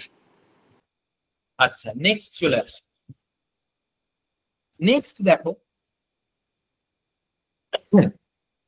এটা এ হবে হিমোগ্লোবিন, মনে হয়। কোনটা গো? এটা এ হবে না স্যার, সাতেরটা। সাতেরটা হচ্ছে হিমোগ্লোবিনের কাজ। আচ্ছা আচ্ছা আসছি, দেখো সাতের জায়গায় দেখো হিমোগ্লোবিন যেটা থাকে আমরা যদি দেখি, তার মানে চ্যাপ্টারটা কি নাম? চ্যাপ্টার রক্ত। রক্ত থেকে কোশ্চেন এসছে, সবই দেখো বায়োলজি। তাহলে এখানে কি কি আছে আমরা যদি একটু ইংরাজিটা দেখি, এই বাংলাটা একটু কঠিন কঠিন হয়ে আছে নামগুলো। দেখো transport oxygen to prevent anaemia, distract bacteria and utilise energy. মানে কি কি আসছে বাংলায়? অক্সিজেনের পরিবহন, ব্যাকটেরিয়া, রক্তাল্পতা রোধ, শক্তি। তার মানে হিমোগ্লোবিন মানে হচ্ছে তার মধ্যে হিম এবং গ্লোবিন নামে দুটি প্রোটিন থাকে। তার মানে এর মধ্যে গ্লোবিন প্রোটিন থাকে, ঠিক আছে? ভালো করে বুঝবে এই ছোট্ট জায়গা থেকে কি লেভেল আসে। এই গ্লোবিন প্রোটিনের জন্য যে মিনারেলস দরকার হয় আমরা সবাই জানি, যেটা আয়রন। আমাদের ক্ষেত্রে মানব মানে প্রাণীদের বেশি ক্ষেত্রে উন্নত শ্রেণী যাদের রক্ত লাল, হিমোগ্লোবিন থাকে, তা এটা থাকে। এটা কি করে? এক হচ্ছে রক্ত বিভিন্ন সেলে নিউট্রিশনটাও নিয়ে যায়, মানে পুষ্টি পরিবহন করে, যেটা আমাদের সেল লেভেলে নিয়ে যায়, এবং তার সাথে সাথে অক্সিজেনকেও পরিবহন করে এবং কার্বন ডাইঅক্সাইডকেও পরিবহন করে, CO2। তার মানে এই তিনটে কিন্তু হিমোগ্লোবিনের মেন কাজ, যে অক্সিজেন নিয়ে যাওয়া সেলে, সেল থেকে কার্বন ডাইঅক্সাইড নিয়ে এসে আবার ইয়েতে পৌঁছে দেওয়া হার্ট দিয়ে, লাংস দিয়ে, অ্যাজ ওয়েল অ্যাজ আমাদের খাদ্য খাবার সেটাও নিয়ে। তাহলে মেন কাজ কি? অক্সিজেন পরিবহন করা। কিন্তু এই যে অক্সিজেন পরিবহন করলো, এই হিমোগ্লোবিনকে কি বলে? তার নাম হচ্ছে অক্সি হিমোগ্লোবিন। ভালো করে বুঝবে, হিমোগ্লোবিন। আর যদি কার্বন ডাইঅক্সাইড পরিবহন করে তাকে বলা হচ্ছে কার্বক্সি হিমোগ্লোবিন। ঠিক আছে? এই হিমোগ্লোবিনের মাত্রা, যেটা আমরা বলি রেড ব্লাড সেল, RBC, এই রেড ব্লাড সেলটা কিভাবে আসছে? কত? মোটামুটি দেখা যায় 12 থেকে ওই 17-র মধ্যে এর রেঞ্জ থাকে। আমরা যখন ব্লাড টেস্ট করি বলি না হিমোগ্লোবিন কমে গেছে, তার মানে হিমোগ্লোবিন কমে গেছে, যার ফলে তার প্রবলেম হচ্ছে। এটা হচ্ছে তার মানে অ্যান্সার কি এলো? এটা। এবার তুমি আমাকে জিজ্ঞেস করতে পারছো রক্তাল্পতাটা কখন? রক্তাল্পতা কিন্তু হিমোগ্লোবিনের জন্য নয়, মেইন কারণ হয় আয়রনের অভাব, অ্যানিমিয়া। লেখা আছে না অ্যানিমিয়া, মানে এটা হচ্ছে আয়রন। দেখো কত ক্লোজ, সবগুলোর মধ্যে আছে। 2 নম্বর ডিস্ট্রাক্ট ব্যাকটেরিয়া, ব্যাকটেরিয়াকে ধ্বংস করে কে? White blood cell, WBC। এই যে বিষয়টা। এবার ইউটিলাইজ এনার্জি, এটা তো বিভিন্ন ক্ষেত্রে করতে পারে, যেমন আমরা ধরতে পারি ATP করতে পারি, অ্যাডিনোসিন ট্রাইফসফেট, যেটা আমাদের সেলুলার লেভেলে থাকে, যেটা সংশ্লেষ করে মাইটোকন্ড্রিয়া। তাহলে দেখো একটা অপশন দিয়ে আমরা কি সুন্দর জিনিসটাকে তৈরি করলাম, যে এর বাইরের কোশ্চেনই আসতে পারে হিমোগ্লোবিনের বাদ। এই স্ট্যান্ডার্ডে আর কোনো কোশ্চেন আসবে না। বুঝতে পারলে? ক্লিয়ার হলো সবার? কোনো প্রশ্ন? না স্যার। নেক্সট চলে আসে, দেখো টেকনোলজি। এবং টেকনোলজিটা কি? IT, ইনফরমেশন টেকনোলজির উপর। তোমরা একটা জিনিস ভাবো, এই যে জেপিজি, এইটা আমরা সব সময় দেখেছি। তাহলে এই জেপিজি জিনিসটা কি? আমরা জানি এই জেপিজি মানে হচ্ছে একটা ফটোর সিম্বল, মানে ফটোর ফরম্যাট হচ্ছে JPG। তার মানে এটাকে কি বোঝায়? এই যে দেখো এখানে কি জয়প্রকাশ এনার্জি, এটা তো হলোই না, কোনো গ্রুপ এটা নয়, তাহলে আমরা বাদ দিয়ে দিলাম। কোনো একটা এই যে পোর্শনটা, এই যে ফটোগ্রাফি, এই যে এই জায়গায় এখানে গ্রুপ আছে, এক্সটেনশন, ভালো করে বলছি এক্সটেনশন আছে, আর এটা কোনো জায়গাই নয়। অ্যান্সার হচ্ছে কি joint photographic expert group, this is the answer.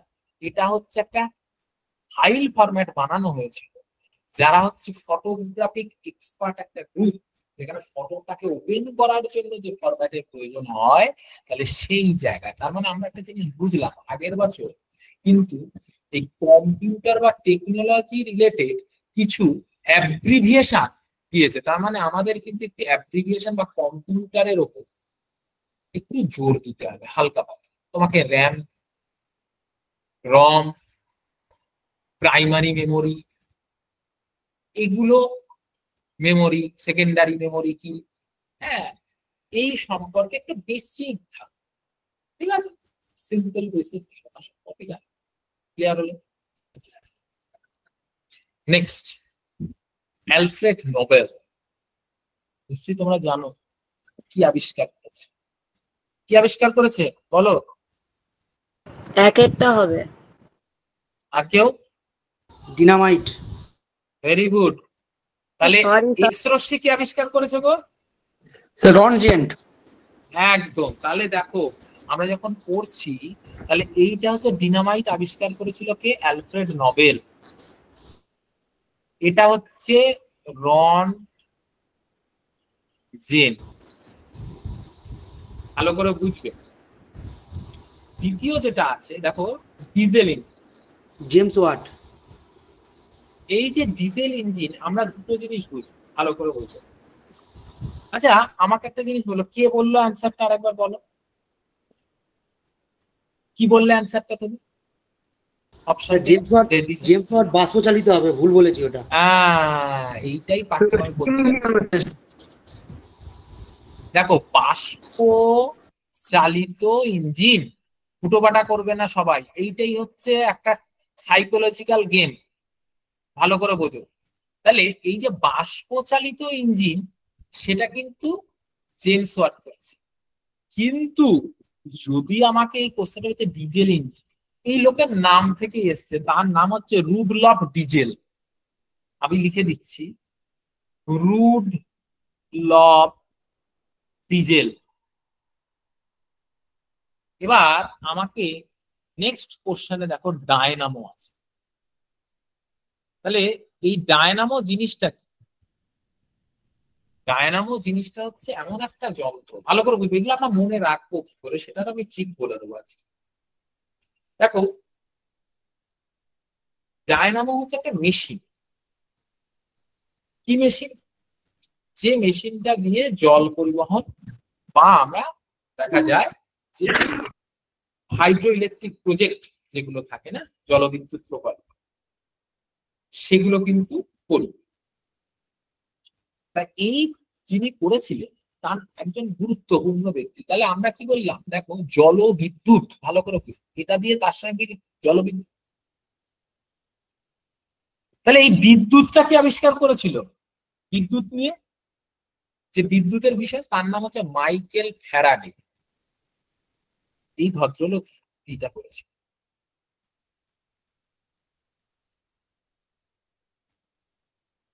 তাহলে দেখো একটা জায়গা থেকে চারটে অপশন আমি পাচ্ছি, তার মানে তোমাকে কিন্তু ইনভেন্টার চ্যাপ্টারটা ভালো করে পড়তে হবে। আবিষ্কারক, বোঝা গেল? দ্বিতীয়, মাউন্ট এভারেস্ট কোথায় স্যার অবস্থিত? একটা কথা, স্যার হ্যাঁ, এই বলো। ডায়নামো যেটা, সেটা একটা মোটর ছিল না স্যার, মোটর টাইপের কিছু? হ্যাঁ, তৎকালীন সময়ে ছিল, যখন তৈরি হয়েছিল 1831, ডিউরিং দ্যাট টাইম, তখন তিনি এটা মোটর হিসেবেই ছিলেন। তিনি এটা চেয়েছিলেন যে এটা দিয়ে সেই সময় বাইক রান বা কার রান করাবে। তো পরবর্তীকালে আধুনিক জায়গায় এখন জলবিদ্যুতের ক্ষেত্রে অনেক বেশি আমরা পরবর্তীকালে ব্যবহার করতে দেখেছি। মাউন্ট এভারেস্ট কোথায় বলো? স্যার নেপাল। নেপাল হবে। নেপালে? আচ্ছা আচ্ছা, এই যে নেপালে এই মাউন্ট এভারেস্ট বলে কি ডাকা হয়? না স্যার, সাগর মাথা বলা হয়। ভেরি গুড, বাহ, ভালো লাগলো শুনে। আচ্ছা, এই মাউন্ট এভারেস্টের আগের নাম কি ছিল, কেউ বলতে পারবে? এনিওয়ান? তার নাম ছিল হচ্ছে পিক 15 XP। মাউন্ট এভারেস্টের আগের নাম ছিল পিক 15। ঠিক আছে, তার মানে তুমি একটা জিনিস দেখো, জিওগ্রাফি হিমালয় রিলেটেড কোশ্চেন এসছে। তার মানে তোমাকে আজকে বলেছে মাউন্ট এভারেস্ট, পরের দিন জিজ্ঞাসা করতে পারে, পরের এইবারের কোশ্চেন আসতে পারে যে কেটু শৃঙ্গ, কেটু কথার অর্থ কি?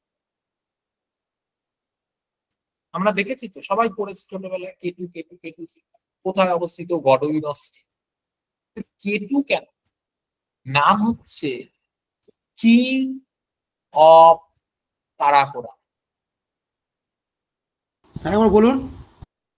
কিং অফ কারাকোরাম, কারাকোরাম পর্বত শ্রেণীর রাজা, এই কেটুর ফুল ফর্ম। তাই জন্য ডবল কে আছে না, এই জন্য এটার নাম ছিল হচ্ছে কেটু। বোঝাতে পারছি আমি কি বলছি? ক্লিয়ার হচ্ছে সবার? পড়াটা কিভাবে করতে হবে, এটা হচ্ছে স্ট্র্যাটেজি। এটা কি? হ্যাঁ হ্যাঁ স্যার ইন্টারেস্টিং লাগছে স্যার, ভালো লাগছে, পড়ান স্যার। আচ্ছা, নেক্সট চলে আসি র্যামসার সাইট। দেখো র্যামসার সাইট আবার কি জিনিস, প্রথম কথা এটা আগে জানো। দেখো এটা একটা এনভায়রনমেন্ট, কি জিনিস র্যামসার তুমি জানো? স্যার এটা কোথায় ছিল স্যার? জলাভূমি কি? আচ্ছা, একজন কেউ প্রশ্ন করছিল, বলো। হ্যাঁ স্যার, একটু 10-এরটাতে জান স্যার, একটা কনফিউশন হচ্ছে স্যার। স্যার মানে বলছি না স্যার, এটা আমি যদি জানি স্যার, এই যে মাউন্ট এভারেস্ট স্যার ভারতের মধ্যেও তো কিছুটা অংশ অবস্থিত, কিন্তু স্যার এখানে দুটো অপশন কাছাকাছি দিয়েছে তো স্যার, সেই ক্ষেত্রে যদি একটু বলে দিতেন স্যার। না, এটাই হচ্ছে প্রশ্ন। দেখো মাউন্ট এভারেস্ট যাওয়ার জন্য তোমাকে নেপাল দিয়ে যেতে হবে যারা ওঠে, আর না হলে তোমাকে চায়না দিয়ে যেতে হবে। তো রাস্তা আছে। কখনোই আমরা যখন ফুটবল পড়বো না, তোমাকে ম্যাপ দেখো, তোমাকে পড়াবো না, ম্যাপ দেখো, ঠিক আছে? তখন তুমি বুঝতে পারবে যে মাউন্ট এভারেস্ট কিন্তু অরিজিনালি ভারতেই না, কাঞ্চনজঙ্ঘা ভারতে আছে। বোঝা গেল ব্যাপার? এবং কাঞ্চনজঙ্ঘা হচ্ছে ভারতের তৃতীয় সর্বোচ্চ শৃঙ্গ, আমরা যদি ধরে নিই, মানে সরি দ্বিতীয় সর্বোচ্চ শৃঙ্গ। ভারতের দ্বিতীয় সর্বোচ্চ, দ্বিতীয় সর্বোচ্চ শৃঙ্গ হচ্ছে কাঞ্চনজঙ্ঘা, আর ভারতের সর্বোচ্চ শৃঙ্গ হচ্ছে কেটু, যেটা বর্তমানে কোথায় অবস্থিত? POK তে অবস্থিত, পাক অধিকৃত কাশ্মীর, পাক অকুপায়েড কাশ্মীরে অবস্থিত। বোঝা গেছে? চলে আসে র্যামসার সাইট। দেখো র্যামসার সাইটের বিষয়টা কিন্তু একটা খুব ইন্টারেস্টিং বিষয়। প্রথম কথা, এই র্যামসার সাইট নিয়ে WBCS এর মতো পরীক্ষাতে কোশ্চেন আসে, এই গ্রুপ সি গ্রুপ ডির মতো পরীক্ষাতে কোশ্চেন আসে, সেন্ট্রালের পরীক্ষাতে কোশ্চেন আসে। এখানে কোশ্চেন আছে র্যামসার সাইট কি? এটা জলাভূমি। শুধু এটুকুনি জানলেই কেন হয়ে যাবে? না, এবারে যেহেতু র্যামসার সাইট এসছে, দ্যাট মিন দেখো আবার সেই এনভায়রনমেন্ট রিলেটেড জায়গায় আসছে। তাহলে আমাকে কিন্তু এবার, যেহেতু পরীক্ষাটা আমি পশ্চিমবঙ্গে দিচ্ছি, তার মানে আমাকে কিন্তু পশ্চিমবঙ্গে অবস্থিত যে র্যামসার সাইট গুলো, সেগুলো সম্পর্কে কিন্তু আমাকে একটু জানতে হবে। যেমন পশ্চিমবঙ্গে আমরা র্যামসার সাইট হিসাবে কিন্তু বলতে পারি যে ইস্ট ক্যালকাটা ওয়েটল্যান্ড, মানে আমরা এটাকে ওয়েটল্যান্ড, তাই তো? এই দেখো ইংলিশে লেখাও আছে। তার মানে এখানে আমরা বলতে পারি যে পশ্চিমবঙ্গে অবস্থিত এটা হচ্ছে ইস্ট কলকাতা ওয়েটল্যান্ড, জলাভূমি। আর একটা কি আছে শুনে খুব অবাক লাগতে পারে, তোমরা অনেকেই প্রশ্ন এবার শুরু করবে অ্যান্সারটা দেওয়ার পর, সেটা হচ্ছে সুন্দরবন ওয়েটল্যান্ড। তোমরা বলবে স্যার এটা তো বায়োস্ফিয়ার, কেউ বলবে স্যার এটা তো ন্যাশনাল পার্ক, এটা তো রিজার্ভ ফরেস্ট। সব ঠিক, কিন্তু সবার আগে আমাকে বলো, এই যে রিজার্ভ ফরেস্ট, বায়োস্ফিয়ার রিজার্ভ, এত কিছু আছে, বায়োডাইভার্সিটি, এটা তো একটা স্যাঁতস্যাঁতে জলাভূমির ওপরই তৈরি হয়েছে, হ্যাঁ কি না? হ্যাঁ স্যার। এই কারণে it also has a wetland. তারপরে বাদ বাকি জিনিসগুলো পশ্চিমবঙ্গে কটি আছে? 2টি আছে। এছাড়াও আমাদের ভারতের বিভিন্ন জায়গায়, প্রতিটি রাজ্যে ওয়েটল্যান্ড আছে, সেগুলো নিয়েও আমরা পরবর্তীকালে ভূগোল যখন করবো তখন কিন্তু আমরা ডিটেলিং আমরা কিন্তু করবো। বোঝা যাচ্ছে ব্যাপারটা? নেক্সট স্যার বনভূমিটা তাহলে কি হবে স্যার? দেখো বনভূমি বলতে এই যে এখানে যেটা আছে এটা হচ্ছে ফরেস্ট ল্যান্ড বলতে কিরকম বিভিন্ন এলাকা, যেমন ধরো আমি তোমাকে বলে দিচ্ছি, যেমন দার্জিলিং একটি ফরেস্ট এরিয়া, বনভূমি অঞ্চল।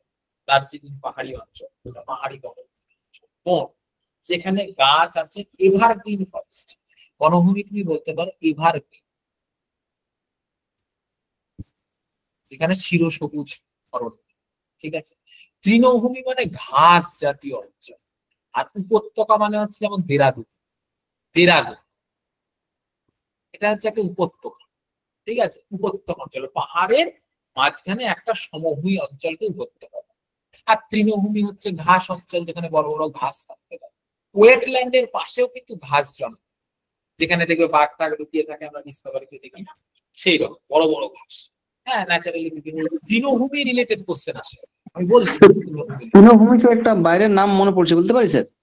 হ্যাঁ বলো স্যার পম্পাস হবে কি স্যার তৃণভূমির মধ্যে? দেখো, হ্যাঁ অবশ্যই কম্পাস আছে, এগুলোই আমরা করবো তো, কারণ গ্রাসল্যান্ড যেটা আছে, তাহলে তোমাকে দেখো এখান থেকে যখন আমরা চলে এলাম, তার মানে কি হচ্ছে গ্রাসল্যান্ড টোপোগ্রাফি যেটা আমরা, সেই গ্রাসল্যান্ড টোপোগ্রাফি আমাদের করতেই হবে। বোঝা গেল ব্যাপারটা আমি কি বলছি? বিভিন্ন দেশের গ্রাসল্যান্ড টোপোগ্রাফি নাম এইগুলো কিন্তু আমাদের পরীক্ষায় কিন্তু ভীষণ এসেছে এবং দেয়।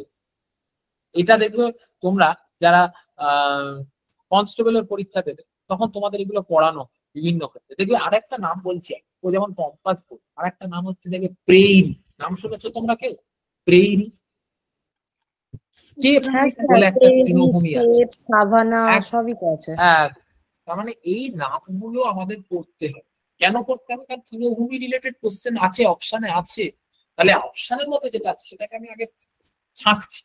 ক্লিয়ার হলো? নেক্সট চলে আসে সিএনজির ফুল ফর্ম। এটা সবাই জানে, compressed natural gas. Compressed natural gas, ঠিক আছে। তাহলে সিএনজি রিলেটেড জিনিস বললাম। তার মানে তুমি দেখো, এই যে তোমাকে এবার যদি কোশ্চেনটা করে সিএনজি না দিয়ে সিএফসি, বলো কি জিনিস? Sir chlorofluorocarbon. এটা এনভায়রনমেন্টে কোনো ভূমিকা আছে? হ্যাঁ স্যার, ওজোন স্তর ধ্বংস করেছে এই গ্যাসটা। আচ্ছা, এই যে জিনিসটা আছে, এইটা আমাদের এনভায়রনমেন্টে কোনো ভূমিকা আছে? হ্যাঁ স্যার আছে স্যার। কি ভূমিকা? স্যার এটা মানে মাটির নিচে পাওয়া যায় একটা প্রাকৃতিক গ্যাস স্যার, মানে এটা কোনো পরিবেশে ক্ষতি করে না। একদম, this is not harmful but it is harmful. It is harmful, it is not harmful because it is a natural gas, ঠিক আছে। তার মানে আরেকটা গ্যাসের নাম বলছি, দেখি পারো কিনা। এইটা বলো তো কি না গ্যাস? Mars gas. কি গ্যাস? হ্যাঁ স্যার, এটা ওই পচা জলাভূমি থেকে মানে মিথেন গ্যাস পচে তৈরি হয়। ভেরি গুড, বাহ, এই তো অনেক কিছু জানো তো। তোমাদের তো প্রেশার নেই, চাপই নেই।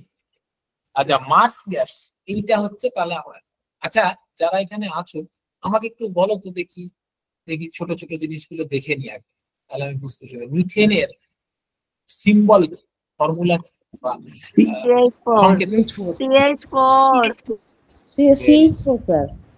Very good, very good. আচ্ছা, এই মিথেন থেকে আর একটা অ্যালকোহল তৈরি করা হয়, কেউ বলতে পারবে সেই অ্যালকোহলটার নাম? মিথাইল অ্যালকোহল, নাম শুনেছো? আচ্ছা, এই মিথাইল অ্যালকোহলের এবার কাজ কি কেউ বলতে পারবে? একটাই কাজ, সিম্পল, স্ট্রেট অ্যান্ড ক্লিয়ার কাজ, কোনো কিছু ঘোরানো ঘোরানো। স্যার এটা এনিওয়ান? বলে দিচ্ছি, তোমাদের বাড়িতে সবার নিশ্চয়ই কাঠের যন্ত্র, মানে খাট বিছানা সবকিছু আছে, আলমারি আছে। সেইগুলো পালিশ করতে না এটা অনেক ক্ষেত্রে কাজে লাগে। বার্নিশের কাজে, বোঝা গেল, রঙের কাজে। ক্লিয়ার হচ্ছে ব্যাপারটা? মিথাইল অ্যালকোহল কিন্তু ব্যবহার। আর একটা নাম আছে, সেটা হচ্ছে ইথাইল অ্যালকোহল, যেটা আমরা অনেকে খাওয়ার হিসাবে, ড্রিঙ্কস হিসাবে ব্যবহার করা, তাই তো? এই ইথাইল অ্যালকোহলটা কিন্তু আমরা কনজিউম করতে পারি, যেটা আমাদের শরীরের পক্ষে ক্ষতিকারক নয়। বোঝা গেল ব্যাপারটা? ক্লিয়ার? স্যার তাহলে স্পিরিটে কোন অ্যালকোহলটা থাকে?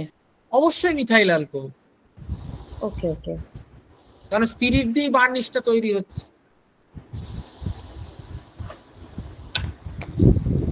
তাহলে দেখো একটা ছোট্ট জিনিস থেকে কতগুলো প্যারামিটারে কোশ্চেন আসছে, বুঝতে পারছো? এইটাই পড়া। চলে আস স্যার এখানে আরেকটা জিনিস করা যেতে পারে স্যার, একটা কথা বলছিলাম। হ্যাঁ বলো।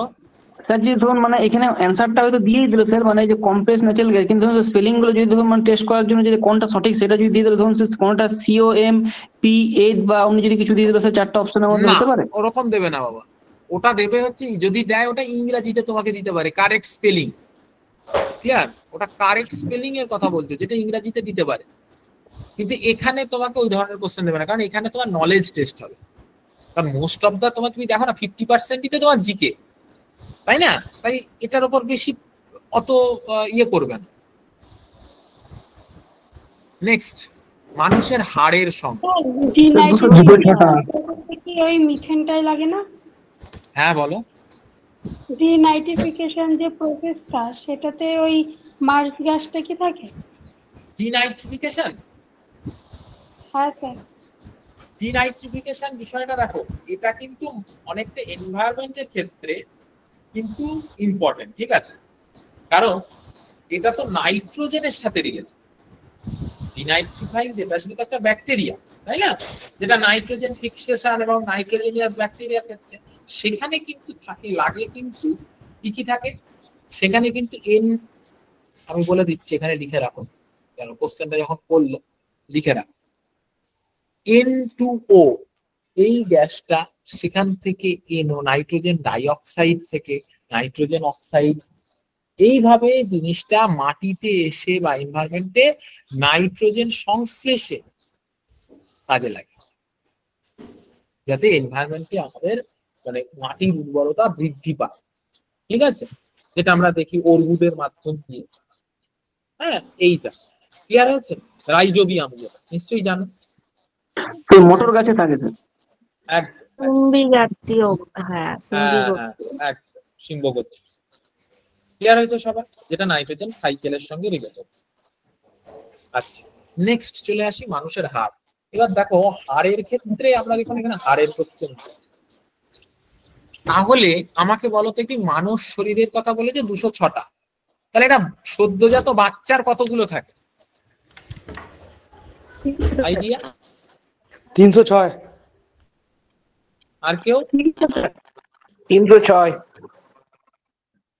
দেখো তার মানে আমরা কিন্তু এই যে কোশ্চেনটা বলছি, তার মানে সেক্ষেত্রে কিন্তু দেখা যায় যে আমরা যখন বেবি ফরম্যাটে ছিলাম তখন কিন্তু আমাদের বোন নাম্বার সেটা কিন্তু অনেক বেশি ছিল। এবার এখান থেকে আর কি কোশ্চেন আমি করবো, এই পার্টিকুলার কোশ্চেনটা যেহেতু প্রিভিয়াস ইয়ার এসেছে, তার মানে আমাকে করতে হবে যে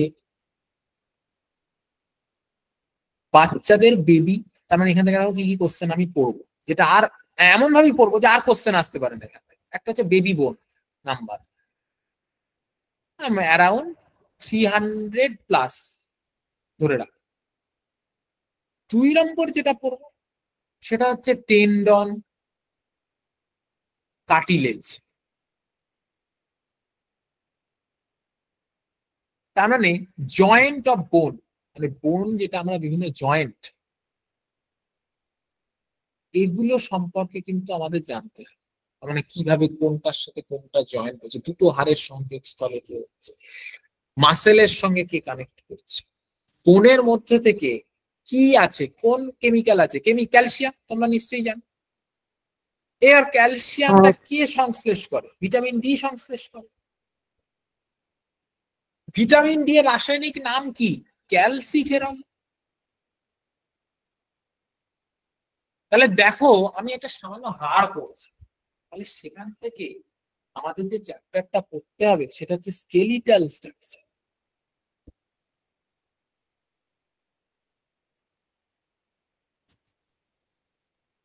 নেক্সট, ইলোরা গুহা মানে কেভ। তাহলে এই কেভ যেটা আছে, এই ইলোরা কেভ, এটা একটা ঐতিহাসিক জায়গা। তাহলে এইটা আমরা কেন কোশ্চেনটা হঠাৎ করে দিল কেন? দেখো প্রথম কথা হচ্ছে এই ইলোরা কেভ, এটার একটা ঐতিহাসিক গুরুত্ব এটাই যে এটা সেই দেখা যাচ্ছে অজন্তা ইলোরা যেটা বলা হয় সেই সময়ে যেটা ছিল সেখানে অবস্থিত। তাহলে এই অজন্তা ইলোরা কেভ কোথায় অবস্থিত বলো তো? আমি অপশন দিচ্ছি, দুটোর মধ্যে চয়েস দিচ্ছি, বলো মধ্যপ্রদেশ না মহারাষ্ট্র? মধ্যপ্রদেশ হবে স্যার। স্যার মধ্যপ্রদেশ। তো মহারাষ্ট্র হবে স্যার। আচ্ছা সবাই বলো, আর কেউ যারা যারা আছো? মহারাষ্ট্র। আচ্ছা দেখো মধ্যপ্রদেশটা কেন সবাই, আমি ওই জন্যই অপশনের মধ্যে দুটো চয়েস করতে দিলাম। কেন যারা যারা মধ্যপ্রদেশ বলছো, কি বেসিসে মধ্যপ্রদেশ বলছো একটু বলো, আর যারা বলছো মহারাষ্ট্র কি বেসিসে বলছো?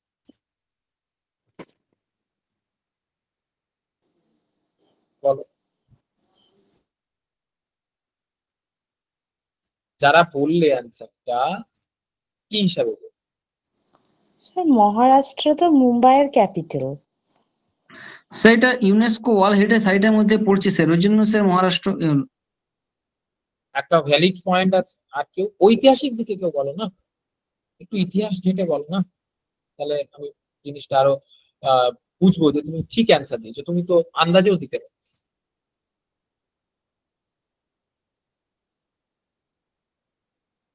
মধ্যপ্রদেশে ইলোরা কেভ, ইলোরা কেভ এই যে কথাটা এসছে, এরা কারা তৈরি করেছিল এটা কেউ জানো? এনিওয়ান? তোমরা রাষ্ট্রকূট ডাইনেস্টির নাম শুনেছো? হ্যাঁ স্যার শুনেছি। আচ্ছা এবার যদি তোমাকে বলি যে রাষ্ট্রকূটরা কোথায় থাকতো, কোন এরিয়াতে তৎকালীন সময় পড়তো, সেটা যদি তোমাকে আমি বলি তাহলে কিন্তু জিনিসটা ক্লিয়ার হয়ে যাবে। এবার একটা ছোট্ট মজার জিনিস তোমাকে একটু দেখাতে চাই। আমার একটা নিজস্ব নোট আছে, দেখি আমি ওটা ডাউনলোড করে রেখেছি কিনা, মেবি ডাউনলোড করেছি, ওয়েট করো একটু। মেডিভেল অ্যানশিয়েন্ট, ওয়েট করো দেখি আছে কিনা, আমার কাছে থাকার কথা, একটু ওয়েট করো। এটা হচ্ছে আমার ইতিহাসের নোট, হ্যাঁ নিজের বানানো একটা ইতিহাসের নোট। আমি জিনিসগুলো বলছি, এটা বিসিএস এও কাজে লাগে, ঠিক আছে, ডাব্লিউবিসিএস এর জন্য এনাফ, কারণ তোমাকে আমি জিনিসটা বলছি। এইবার দেখ একটু জুম করছি, ওকে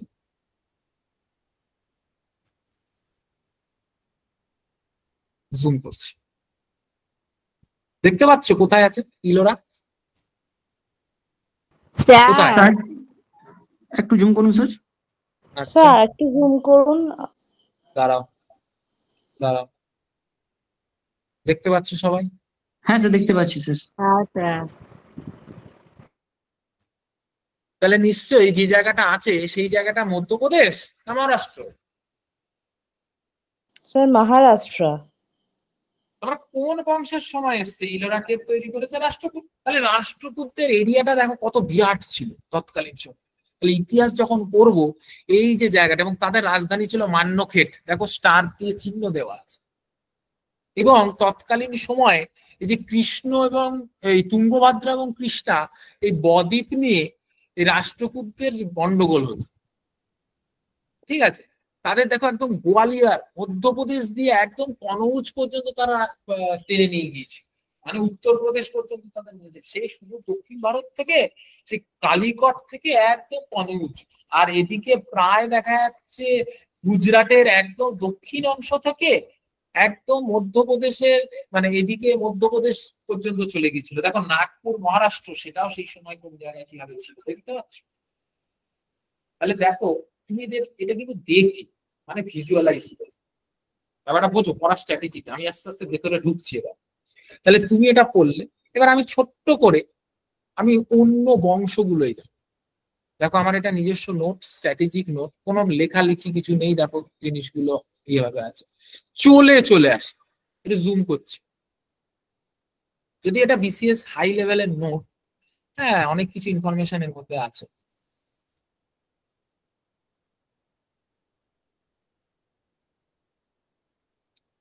দেখো চোল, দক্ষিণ ভারত সর্বদক্ষিণ।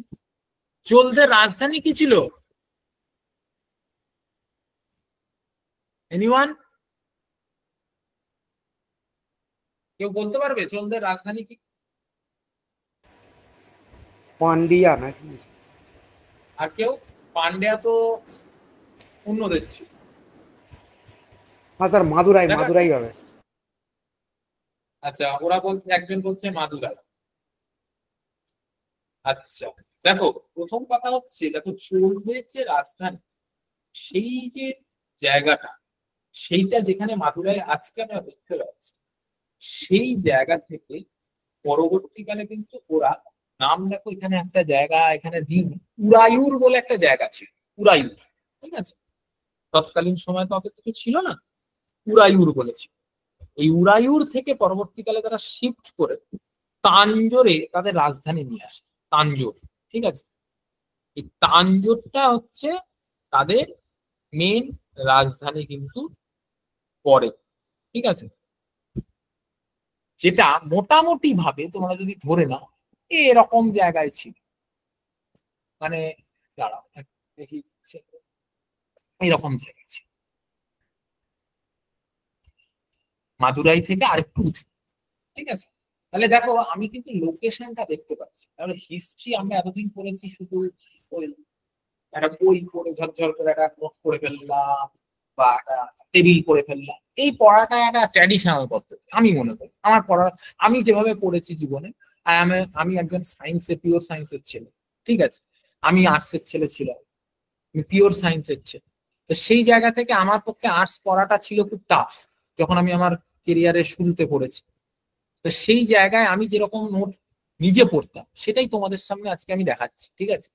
সেগুলোই বিভিন্ন বই থেকে কালেকশন করে এই নোটগুলো বানানো, ঠিক আছে? তাহলে নিশ্চয়ই জিনিসটা বুঝতে পারছো। আচ্ছা, এবার চলে আসি আমাদের যে বিষয়টা ছিল সেটাই।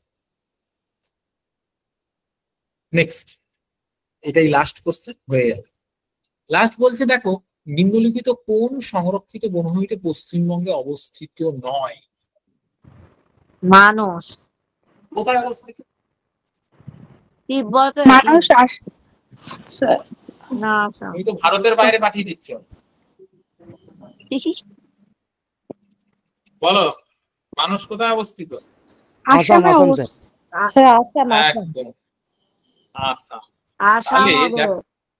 একদম। তাহলে আসামে আমার কি কি, এই যে আসামটা পড়ছি, এই আসামে আর কি কি ন্যাশনাল পার্ক আছে? কাজিরাঙ্গা। কাজিরাঙ্গা আছে। কাজিরাঙ্গা যে বললে, কি জন্য বিখ্যাত গো কাজিরাঙ্গা?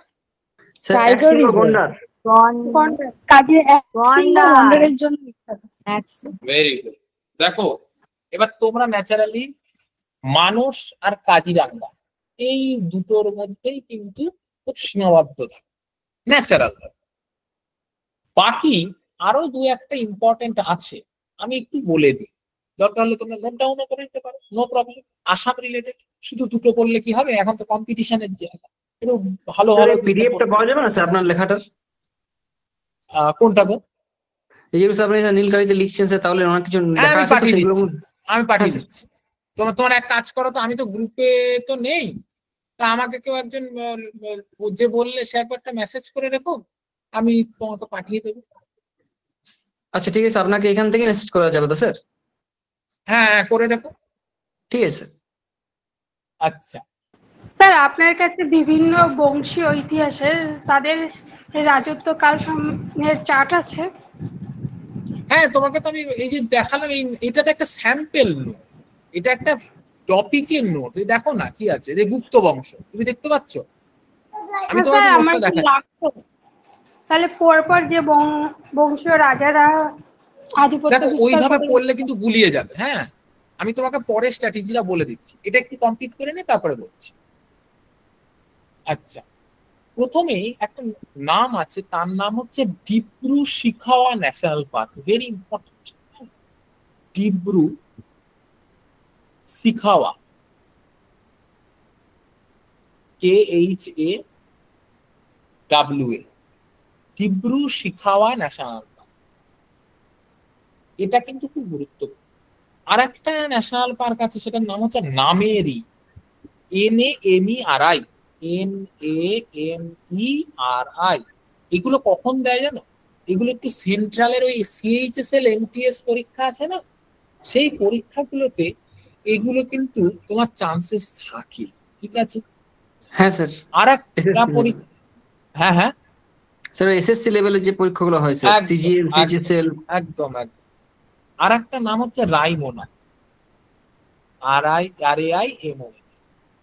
তুমি দেখবে এই যে নামগুলো বলছি, এই নামগুলো তুমি দেখবে বিভিন্ন পরীক্ষার ক্ষেত্রে, একটু সেন্ট্রালের পরীক্ষাগুলোর ক্ষেত্রে দেখবে এই ধরনের কোশ্চেন কিন্তু এসেছে, তাই তো?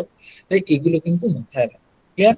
তাহলে মোটামুটি আমরা 15টা কোশ্চেনই কমপ্লিট করে দিলাম। তোমাদের বাকি যে সাম্প্রতিক ঘটনাবলীর কোশ্চেন, সেটা তোমাদের ম্যাডাম কমপ্লিট করে দেবে। স্যার একটা গ্রুপ শেয়ার করালেন তো? স্যার এই 15টা স্যার একটা জিনিস বলছিলাম। হ্যাঁ বলো। স্যার এখানে মানে একটু সোজা দিয়েছি, ধরুন স্যার এখানে তো প্রথম এভাবে আলাদা করা যেতে পারে, যেমন স্যার বলছে কোনটি পশ্চিমবঙ্গে অবস্থিত নয়, তো সেই যেমন গরুমারা, সুন্দরবন দুটোই তো পশ্চিমবঙ্গে অবস্থিত, AC প্রথমেই বাদ স্যার, তাহলে ওই B আর D এর মধ্যে কিছু একটা হবে। একদম, তুমি এটা যেহেতু কোনো ইজি দিয়েছে, তাই জন্য তুমি অপশন এলিমিনেট করতে পারছো, কিন্তু তোমার নলেজটাকে আমি এমন জায়গায় নিয়ে যেতে চাইছি যে তুমি যেন মোটামুটি 70% কোশ্চেনে অ্যান্সার যদি মনে না পড়ে ইনস্ট্যান্ট পরীক্ষার হলে, কারণ তুমি বহু সাবজেক্ট পড়ে যাবে, তবে তোমাকে কিন্তু ওখানে অপশন এলিমিনেট পদ্ধতিতেই করতে হবে, যেটা আমরা ম্যাথের ক্ষেত্রে অপশন টেস্ট করি, ঠিক আছে?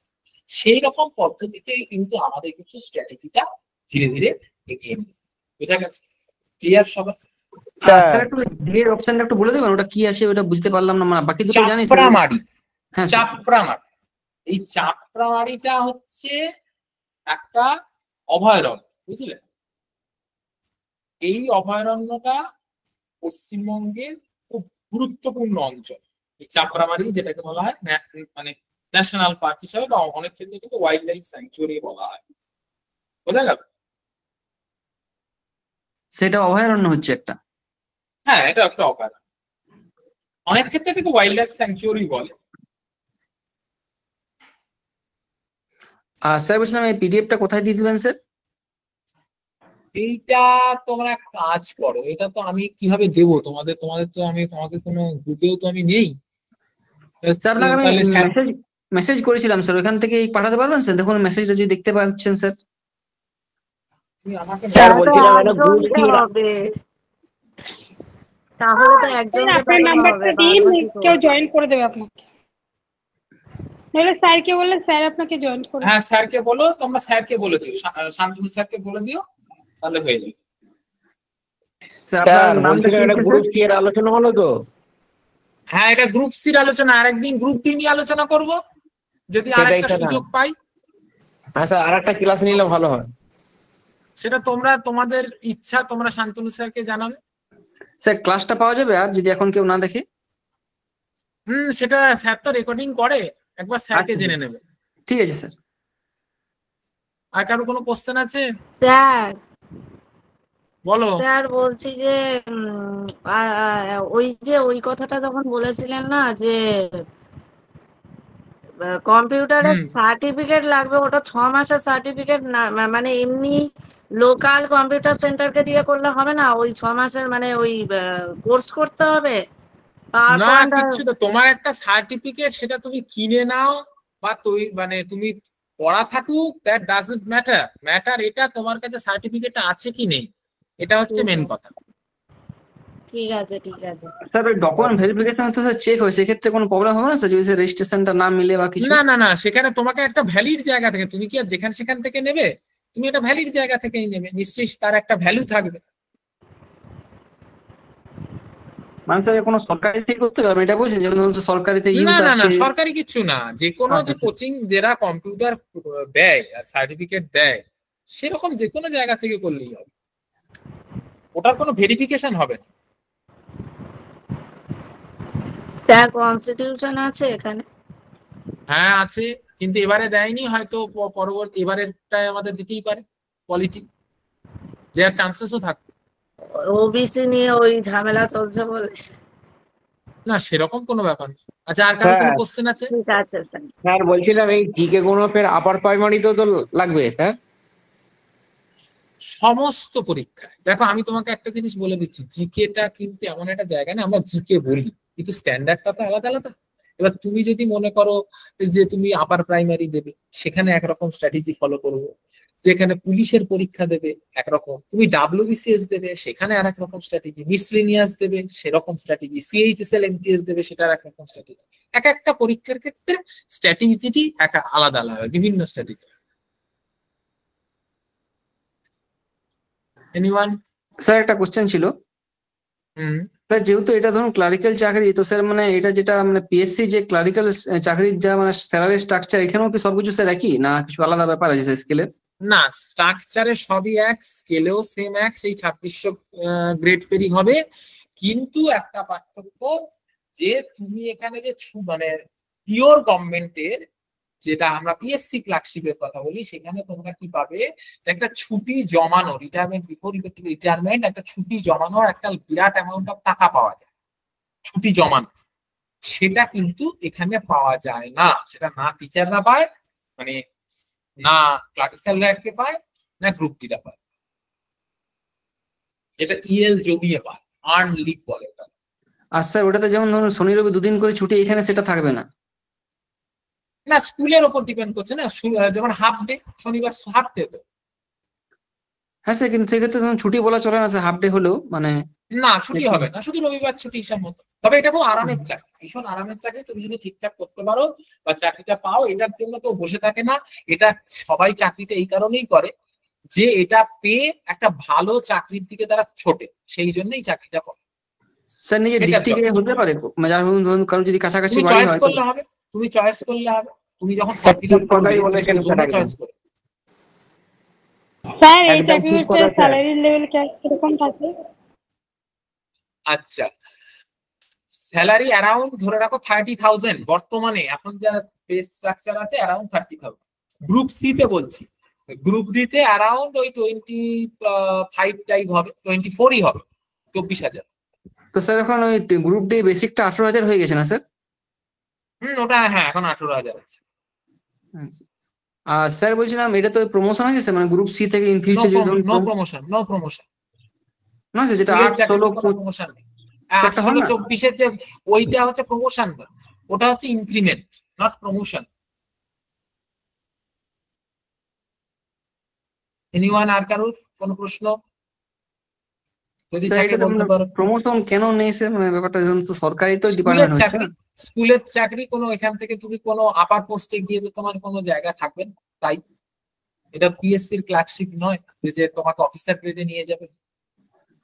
তো স্যার ওই বেতন বাড়ার যেটা ওটা হয় না স্যার, প্রত্যেক বছর যেটা মানে বাড়ে সেটা? ওটা বেতন বাড়বে কিন্তু পোস্টের ডেজিগনেশন বাড়বে না। আচ্ছা স্যার। এনিওয়ান? আর কারুর? Sir group C group D নিয়ে কি আলাদা কোনো আমাদের গ্রুপ তৈরি করেছেন এখনো স্যার, জানেন? শান্তনু স্যারের সঙ্গে একটু কন্ট্যাক্ট। হ্যাঁ, তৈরি করেছে গ্রুপ। ঠিক আছে, ওকে। তাহলে সবার আশা করি যে আজকে ক্লাসটা ভালো লাগলো। যদি আগামী দিনে আবার সুযোগ হয় আমরা আবার গল্প করব, ভালো লাগবে। ওকে স্যার, আপনার ক্লাস খুবই ভালো লাগলো স্যার, থ্যাংক ইউ স্যার। ওকে, ঠিক আছে।